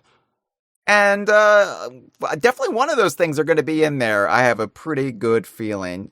You cannot trust Nintendo. It's probably healthy to have some skepticism and not just be blindly assuming you're going to get everything you want. But you just look at their game plan for Donkey Kong. The game plan that we have been following for the past several years. Certain things aren't adding up for both Mario Kart World and Bananza if they exclude certain characters. That's all I'm saying. All right, but thank you so much for the call, Chocolate Milk Drinker. I'm lactose intolerant. Hopefully you won't reach that point when you get to my age, but yeah. It's very easy to become vegan when milk destroys you for days on end. All right, let's play our fifth call. Hey, this is Chronox calling in for the conversation about Donkey Kong and Mario Kart World. I'll skip over the Diddy formalities. He's probably going to be in there, or we all wish that he would. I guess we can check the direct in like a week or so. Let's move on to just the design itself. And I will say that I'm very glad that we got Bananza in the same direct, specifically because it gives us a look at Donkey Kong's redesign that has a lot of polish and work put into it, at least more so than Mario Kart World. Like, obviously, if you have like 50-odd racers, you can't put as much into every single one.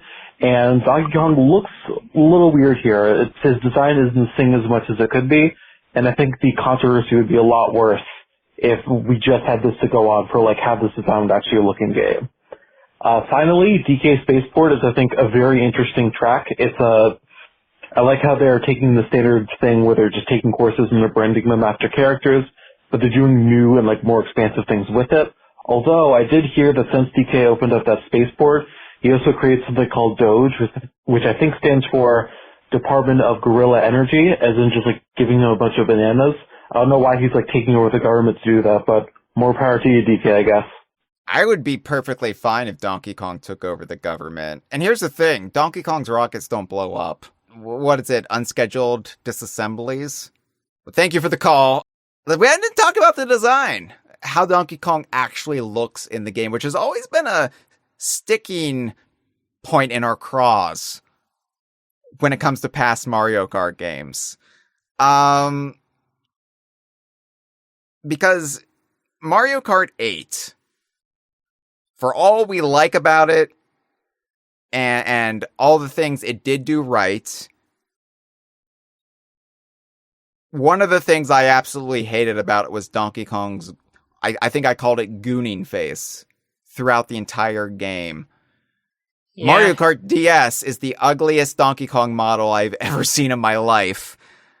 It's been rare to have a Donkey Kong model in latter-day Mario Kart that actually looks pleasant. For sure. He doesn't stick out like a sore thumb like he used to, because I've said before, I do think Mario Kart 8 is a gorgeous-looking game. Donkey Kong is the exception. He looks rough in Mario Kart 8. And it's nice to have a Donkey Kong that I can look at in a Mario Kart game and think, yeah, he looks good. He doesn't look 100% the same as he does in Donkey Kong Bananza, but weirdly that seems okay this time. Yeah. They've kind of like married the styles a little bit more with the Mario cast, and he's expressive in a way that doesn't seem completely unhinged. Yeah, unhinged. The guy having fun. Yeah. So, I've already said my piece several times now about the redesign. I'm open to it. I like a lot of what I see of it. Is it going to be my favorite Donkey Kong design? No, I'll always have a preference for the way he looked in the past. But you can see the benefits in things like Mario Kart, where for whatever reason, they were just adamant that Donkey Kong had to look like a maniac. And there was just something about the expressions he was pulling off that made him look like he was, like, I don't know, like huffing the fumes of his cart. Like, yeah. It was just so off-putting. Even the promotional render was like weirdly kind of sinister looking in a way that I didn't like. And I think it's a testament to what a good job they've done here comparatively that, in the box art render for World, Donkey Kong's right on the cover, and he is like mid-chomp on a gigantic burger. Mm-hmm. And I feel like that would be a really easy pose to mess up and look kind of awkward, with just like a character with a mouthful of burger. But no, he still looks good there too. Yeah, there's something about Donkey Kong's new design that they're really allowing him, and I've seen the arguments, is he really more expressive than the old design? Is that like slagging the old design a bit too much? And I think maybe a little bit, but there was just something about the way they always tried to portray him with the old design that made him look like an idiot at Yeah. best and a mad sociopath at worst. And in the new design, there's this benign quality to it where he seems good-natured. Even when he's pulling some of these faces that he used to pull, you can tell there's no ill intent behind it. And that's refreshing. Right, like even if I push back a little bit on the notion that the old design wasn't capable of expression enough, this definitely feels a lot more in the Mario Kart team's comfort zone. Yeah. Like, I liked the way Donkey Kong looked in Mario Kart 64, 3D model provided by Rare UK. I like the way he looked in Double Dash. For all my problems with Double Dash, Donkey Kong's design and appearance was not one of them. He looked great in Double Dash. But yeah, as the series would go on, Mario Kart DS, it never got as bad as that, but... No, absolute horror show there. Jesus. I was capturing footage of Mario Kart DS the other day. Like, I did it off my Wii U, which still works, thankfully. And, I like had to get footage of Donkey Kong front on, and I like recoiled in horror. Like if a ghost crawled out of your TV screen, I was just like, oh God. No, I always have the standout memory of, because people have ripped the textures from Mario Kart DS. And I was like, well, okay, what do Donkey Kongs look like? And it is just this extremely low resolution, like squares of teeth, like to the point of being funny. Of just, wow, you had so little real estate and you devoted it to that, huh? And I don't mind the toothy grin in the new model. It doesn't look out of place.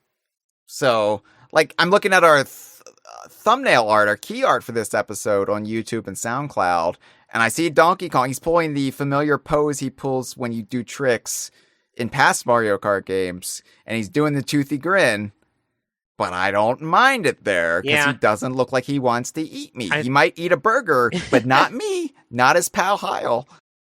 Yeah, that was like a moment where the light bulb went off after watching this and the Bananza trailer, where I realized, oh, Donkey Kong's teeth were pretty much constantly there, and it never bothered me even once. Yeah. And I do think, as the caller said, that it helps to have the Bananza trailer and have the more expressive, full range of emotions with this new design. Because it really helps then, like, retroactively in our brains apply to this model. And I think the transition period between the old design and the new design over the last couple years has been for the best. I think they've done it in the best possible way to kind of quell the riots from the fandom about pulling off something like this. I know once upon a time I would have been out there with pitchforks, flaming torches, like hunting Frankenstein's monster, but in this case, Donkey Kong's new design. But in this case, I'm like, no, let's hear the monster out. He just wanted to make some friends. He didn't mean to drown that little girl.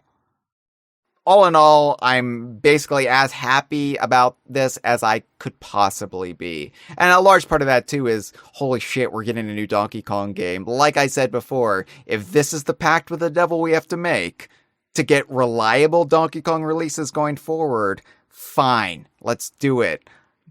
Cranky looks the same. It's the same Donkey Kong. He just looks a little bit older, a little bit thicker. It's fine.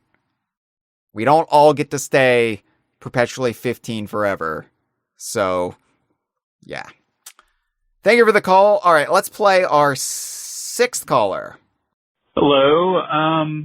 Thinking about the Mario Kart discussion topic, I think it's fascinating we have two DK-themed courses in the game with the DK Pass and the new Spaceport course. At first I was a little bummed out that there was no jungle-themed course that we've seen in other games. But now I'm kind of happy that we don't get a named DK jungle course. It seems like it would be sort of canon-breaking to have a DK jungle location on this amalgam island, whatever whatever it is. And that may in fact open us up to the possibility of some jungle-themed DLC. I'm thinking if we really, there's so many similarities and parallels between Odyssey and DK Bananza that we've seen so far. I'm wondering if there might not be some sort of ultimate fan service level in DK, on DK Island. Like we got the fan service Mario 64 castle at the end of Mario Odyssey. So there may be some synergy there with the DK DLC drop sometime around or after the release of Bananza. Fingers crossed. Well, thank you for the call. First of all, I like how just on the same wavelength so much of the DK fandom always is. The exact point we brought up earlier in the episode, they brought up in their call, like, oh yeah, well, it's actually a relief we didn't get any jungle stages this time around because that would have broken the canon. It's like, yeah, you know, we're all thinking the same things. We've all got the same disease, whether it be mad cow, I don't know, probably not, but it's something that makes us this way as Donkey Kong fans. Kind of funny. It'd be an interesting like psychological study one day. Why are Donkey Kong fans this way? Why are Mario fans this way? Why are Sonic fans that way? I don't know. But I've heard this theory about Bananza that it could like end on Donkey Kong Island just based on what Odyssey did. I don't know. I don't know about that, but I do think we could see Bananza tie-ins with Mario Kart World eventually, as I said before. I think that's a strong possibility. Yeah, I know we've kind of been talking around this, but I think it's a genuine possibility that the reason we haven't seen a lot of Donkey Kong content highlighted in this game is because they want Bananza to be able to get the first word in. Yeah. I've seen some people kind of dispute my reporting about like K. Rool being in Super Smash Bros. Ultimate and like purported plans Retro had around the time Tropical Freeze got its Switch port, and that, you know, Nintendo wanted to save K. Rool's unveiling for Smash and they didn't want to muddy the waters at all. But that's absolutely the case in some circumstances. And I still stand by what I said there, but like they wouldn't want to necessarily give away too much just because Mario Kart World is coming out first. And especially in the case of Bananza, where there might be spoilers. There might be things that you want to experience first in Bananza, but then after the fact, bring it over to Mario Kart World. And then Donkey Kong himself is kind of the exception to that rule because it would just be way too distracting and conspicuous if he wasn't there in a Mario Kart game. Right? Although, that would be kind of like, oh, well, I don't have to worry about this Mario Kart for a while. But then it'd be like, but I'm going to have to worry about it at some point because there's no way they're not going to eventually add Donkey Kong. So it'd be this weird kind of almost Mario Party 5 situation where it's like, oh, he's in it, but he's not in it. I'm glad it's not a Mario Party 5 situation where like, yeah, Donkey Kong's in the game, but all he does is fill your gas tank.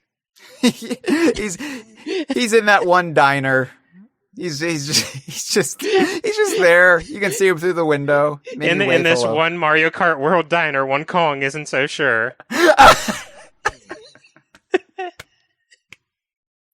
I'm laughing, but I made the same joke in a Bananza caption in our gallery the other day. I caught it. We're all just broken in the same way, aren't we? All right, let's play our 7th call. Hello, this is Traveler of the Stars. Hyle. You're looking just so radiant today. And hello, guest. I'm sure you have not talked about the price at all yet of Mario Kart World, right? I'm sure I have to litigate around here. No, I mean, look, it's expensive. We get it. Let's talk about something else. Not to minimize it. But it's just like, I don't know. We all know the economy stuff right now. It's tiring. Yes, I understand. Side note, I think Nintendo could definitely mitigate the backlash for the price, if they announce all the DLC for the game, because the game will be DLC is, free. And if you're like, Nintendo would never do DLC for free. Well, Tune gets free DLC, Mario Maker got DLC for free, the Mario Sports games got DLC for free. Do I think Mario Kart will get it? I guess there's no, but that'd be cool. Hyle, I love you, but you're a crotchety old man when it comes to Mario Kart. Yeah, I know like Diddy Kong Racing, I get it. But I feel like, reflecting on this game, this game's kind of like your bag, right? Like exploring a giant interconnected world, like it feels like a world, like it's not menus, like it's like all interconnected, like that's great. Can I just say, whether or not like you're a fan of the Mario movie or not, it is so clear that it had an immense impact on the series in terms of like expressiveness. The Mario Wonder devs said that they made the characters more expressive due to the movie, and I think that mentality definitely carried over to the Mario Kart team. I mean, you look at all the characters; they look so gorgeous. I mean, the squash and stretch and just the models, they look great. I love the expressions. Hyle, because I don't know, again, you can be a crotchety old man. You're like, why the hell do we have a Cataquack? Why do we have a Pokey? A Pokey. And I'm like, Hyle, this is better than Pink Gold Peach. I'm a massive Mario fan, massive Mario Kart fan, more than Donkey Kong. But, I like these random enemies. Yeah, no, they should definitely have, mainstays. Like, I like Petey Piranha. I don't like Petey Piranha's Hyle, but I like Petey. But yeah, Diddy, of course, I love him too. And I'm very, very confident. But I'm not seeing all the characters. They always have some secrets for, a Mario Kart, release. Also, mission mode for Mario Kart DS Hyle will probably come back in the overworld as a P switch in the background. More single-player content. Again, you got a world, single-player content. Characters are expressive and animated. This seems like right up your alley. Just add Diddy Kong and it'll be set. Some of the changes, I'm a little unsure about, but you know what? After 8 was kind of the definitive experience. I'm ready for something new. And yeah, I think the game looks great. That's it. Goodbye. Also, one more thing, cranky, Hyle. Obviously, the DK Pass and DK Summit and other DK courses, they're not DK themed, but did Yoshi Valley have anything to do with Yoshi when Yoshi was a bigger series on its own? What does Luigi Raceway have to do with Luigi? You know what I'm saying? It's not, or Daisy Hills from Mario Kart 7. That has nothing to do with Daisy, right? So, I don't know, those are just, tracks that, we'll just put a character name on them. They don't like it, it's fine, but I don't know. It is weird that, they did DK Pass and DK Summit, I'll grant you that, but I don't know, since you guys just bring up, oh, DK just got random tracks, it's well, yeah, other characters did too. Wario Shipyard, the ruined ship. Yeah, it was a Wario Land image. Yeah, I get it. But I don't know. That's just me. DK Spaceport looks great, by the way. I like Cranky Kong in this game. Okay, goodbye. Freezer in a live stream says, I love that Traveler predicted you wrongly. Yeah. Yeah. It's kind of funny we haven't talked about the thing that has been probably the main talking point about this game everywhere else. Yeah. Traveler got me way wrong, because I've been pretty positive about everything, including the roster, mind you. But also, Traveler thought we'd be bemoaning the price. We barely brought it up. We came up a couple times in casual conversation.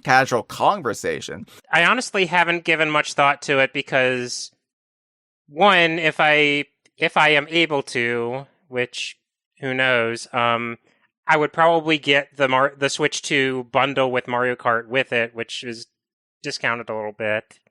Mm-hmm. But also, I haven't really given much thought to the price of Mario Kart World because there's just a lot greater anxieties at play right now. Yeah. Look, the questions, is Nintendo being greedy? Perhaps, but also, there's also then the tariff of it all. There's the, everything related to that. And, as you said, there's greater anxieties involved. It's also been tax season here in the US. And so we've had to worry about doing our taxes.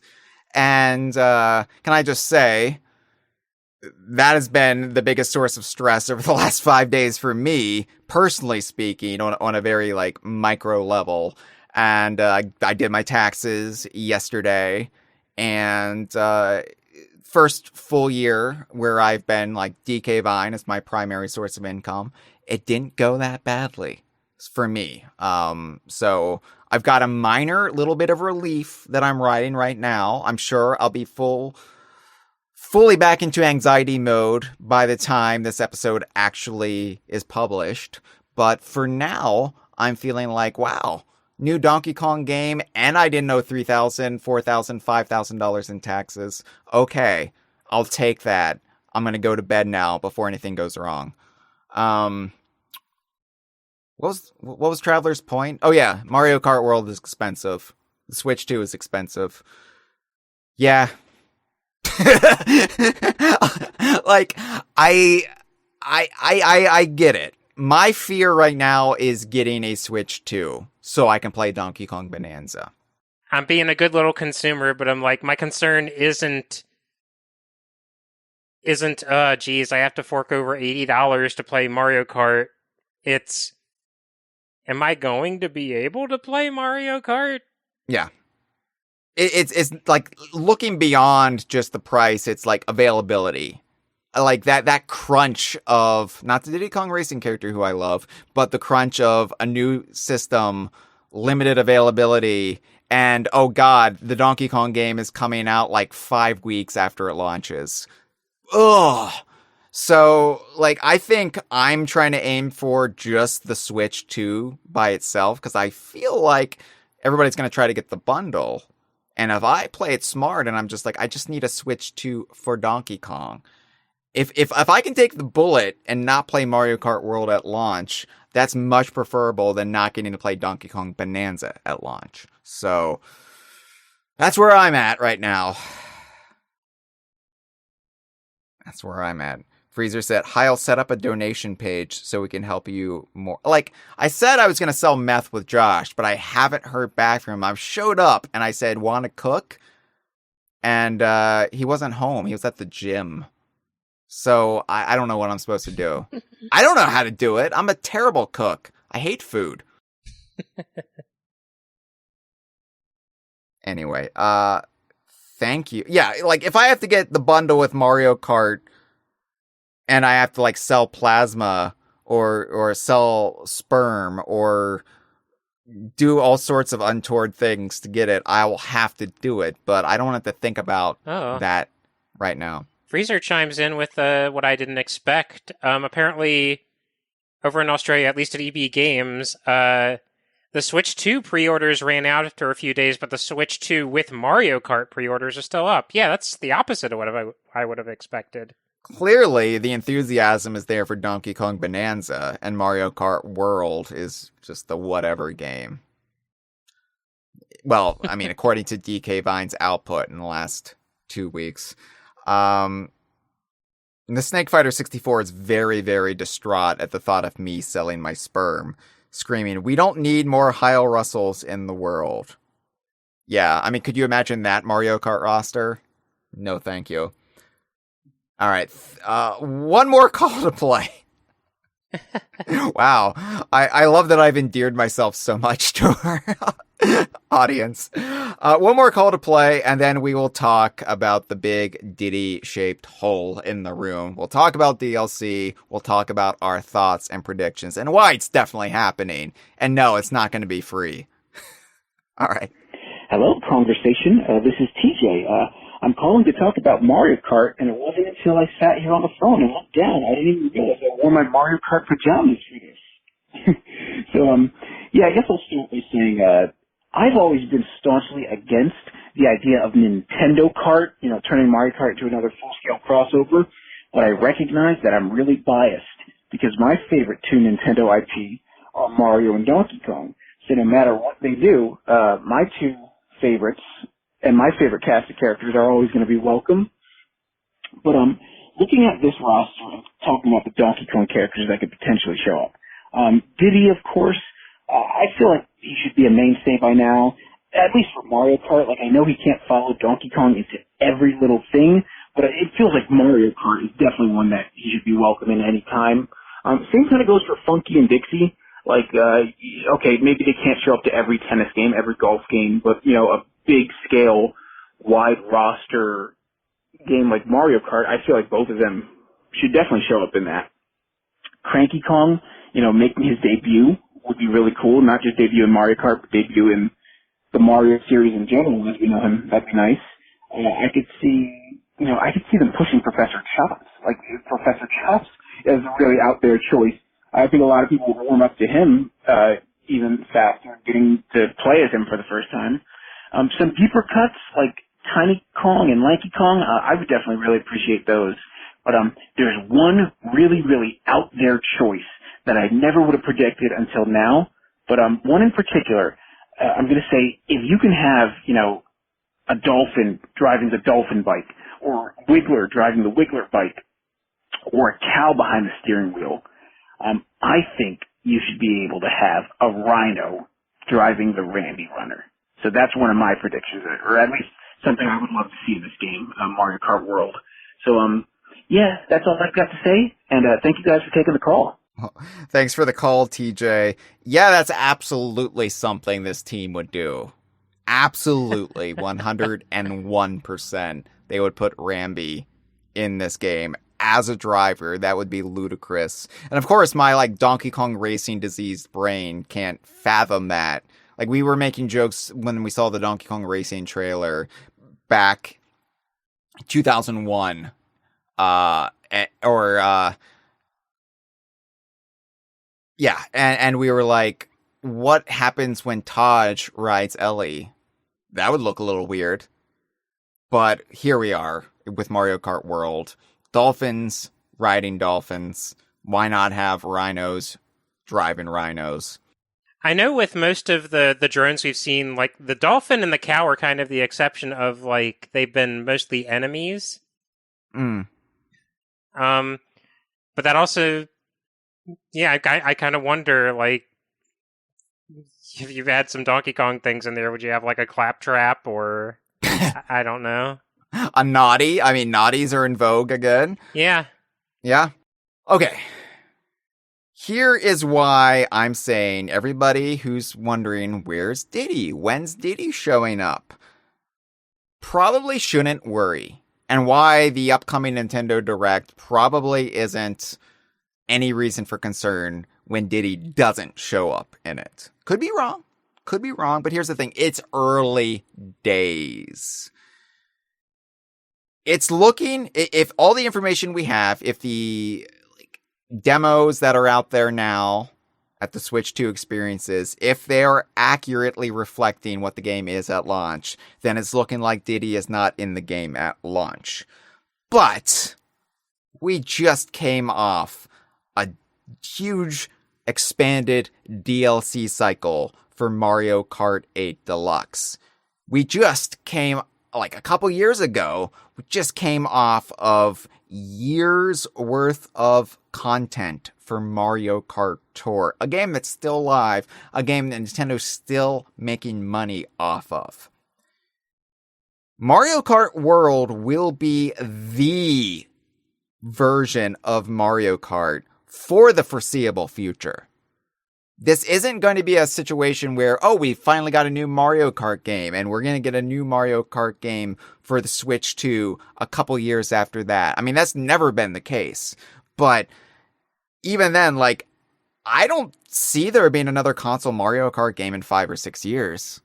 I think, maybe it depends when the next system is, how successful the Switch 2 is. If the Switch 2 is successful, and I know everybody's doomsaying right now and saying it's the Wii U all over again. It's way too early to tell. And yeah, we don't know. But if the Switch 2 is successful, this could be the last Mario Kart game in over a decade. And given all the lessons Nintendo has learned from Tour, I just can't imagine a world where DLC is not a prominent part of this game's life, but also just its constant ecosystem. I don't think we're going to see a limited paltry DLC cycle like with Mario Kart 8, what it originally got. Because Mario Kart 8, I believe the way it shook out was we got the Mercedes DLC in August of 2014, a couple months after Mario Kart 8 came out. And that was like a free DLC. It was like, oh, they struck up this promotional deal with Mercedes, so they added these Mercedes vehicles in the game for free, which was great, which was fun, which was ridiculous. You know, I still use them in 8 Deluxe. But after that, then we had the Legend of Zelda DLC in November 2014. And then we had the Animal Crossing DLC in April 2015. So that was kind of it for Mario Kart 8 originally, but that was also more than a generation ago in video game terms. And a lot has changed with Nintendo since then. I mean, DLC was kind of a novelty with them at the time. So I think DLC is going to be a constant part of this game's life cycle. And obviously, that's not something you say at the outset of the game's announcement. That's not something you say when you reveal it. And guess what? Everything you're seeing here is not going to be it. You're going to have to pay for more. Yes, especially if the price is already contentious for people. And it would make sense just this being the first Switch 2 game out of the gate, not even like a few years down the line. Yeah. And as I said with our other, with one of our callers, I could totally see that there might even be stuff in the base game that they still haven't shown off yet. There could be a dozen more drones. I don't know, but yeah, I also think they could have just been holding stuff back to not undercut Bananza or other things they have planned. Like, one, as you said, the Kongs aren't the only conspicuous absence here. There's no sign of the Koopalings. None of the guest characters are back. Right. I think there's kind of something that happened watching the Nintendo Direct that has kind of made me approach Mario Kart World with more optimism than I might usually give it. And it's something it's a story I haven't been able to relate on the Kongversation, but yeah, full disclosure, and this is why I'm like I do not want to admonish anybody who is still real nervous about whether or not Mario Kart World is going to appeal to them. I came out of that Nintendo Direct feeling a lot more optimistic about Mario Kart World than I did about Donkey Kong Bananza. And let me give context to that, because that sounds wild to me, just those words leaving my mouth.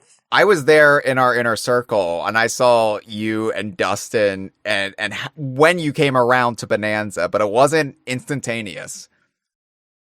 No, I think like less than a minute after the Donkey Kong Bananza trailer, because the Idaho crew were watching it as a group, I think the words left my mouth, well, at least Mario Kart World looked cool. Oh, no! That was like just how trepidatious I was with that Bananza reveal.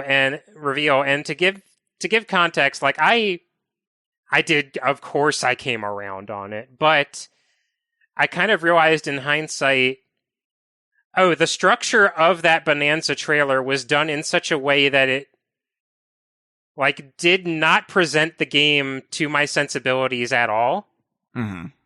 And any information we got after that reveal just made it, immediately had me on board and loving it. And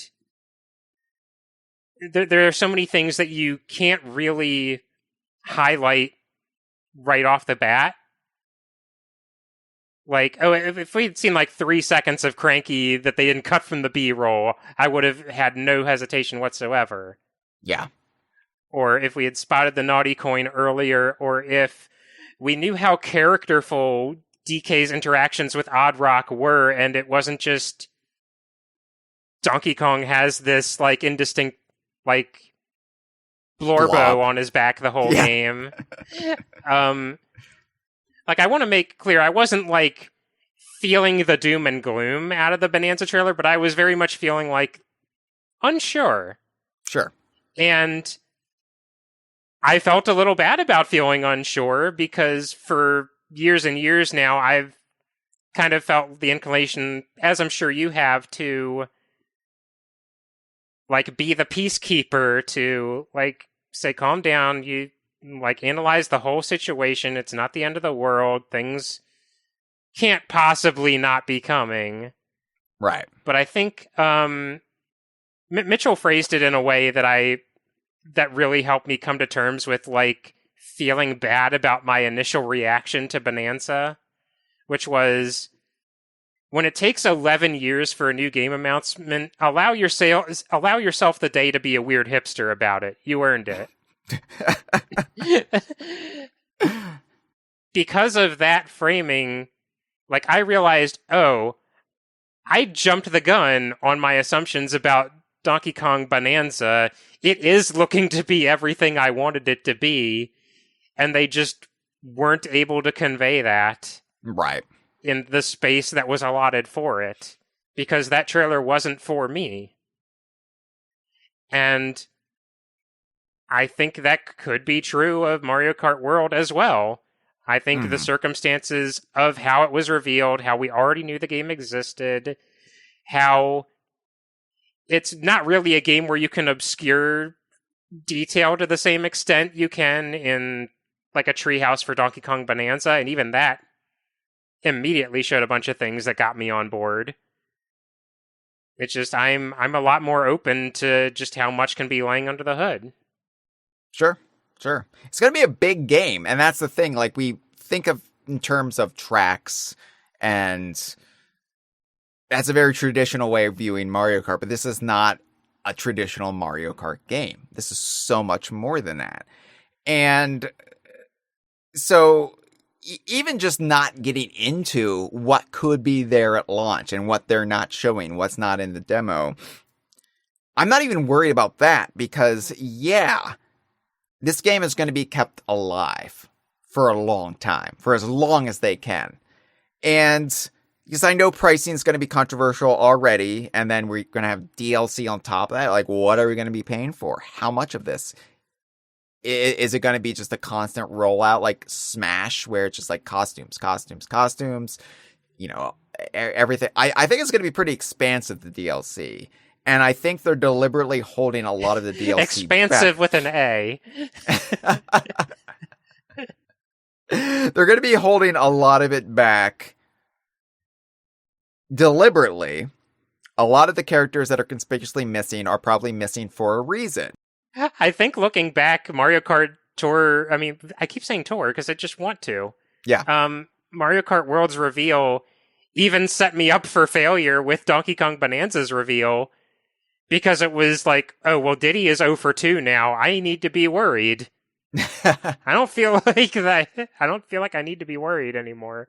No, and that's like my point. Like, the people who are, like, letting themselves get worried about Diddy or buying into some narrative about Diddy are just not paying attention to everything else around them. And I hate that I still have to be the, like, read all the signs people, even after we've got the new Donkey Kong game announced. But that's just where we're at. Looking back at that early Mario Kart 8 DLC cycle, we had a Legend of Zelda themed DLC bundle. I mean, you know, it wasn't all Zelda, but it had Link and it had the Hyrule track. We had the Animal Crossing DLC. Am I saying we're going to have a Donkey Kong DLC bundle? Not necessarily. We always jump to that. Oh, wouldn't it be fantastic if there's a whole Donkey Kong themed DLC bundle? And that's normally pie in the sky thinking, but in this case, it is interesting that, 5 weeks after Mario Kart World comes out, there is a major Donkey Kong release. The first Donkey Kong game from Nintendo EPD, the first in a new era, is coming out 5 weeks after Mario Kart World. So when you look at the absence of Diddy, Funky, Dixie, it becomes a little bit more understandable that they're probably holding a lot of that Donkey Kong stuff back for theme tie-ins. I mean, hell, look at Donkey Kong Country Returns HD. Look at all the stuff they did when Donkey Kong Country Returns HD, barely spruced up port of a game that was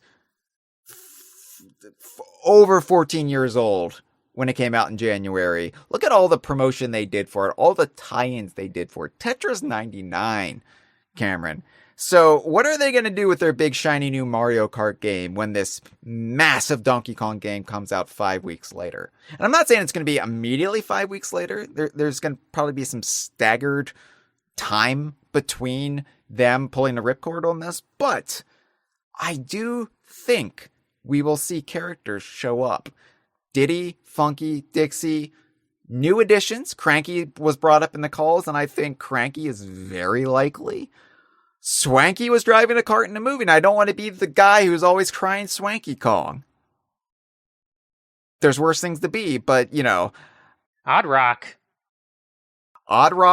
Yeah. New characters from Bonanza are absolutely on the table. We keep talking in terms of characters from Rare Retro, but this is also a new era of Donkey Kong as well, and they're going to be getting some of the new stuff in there.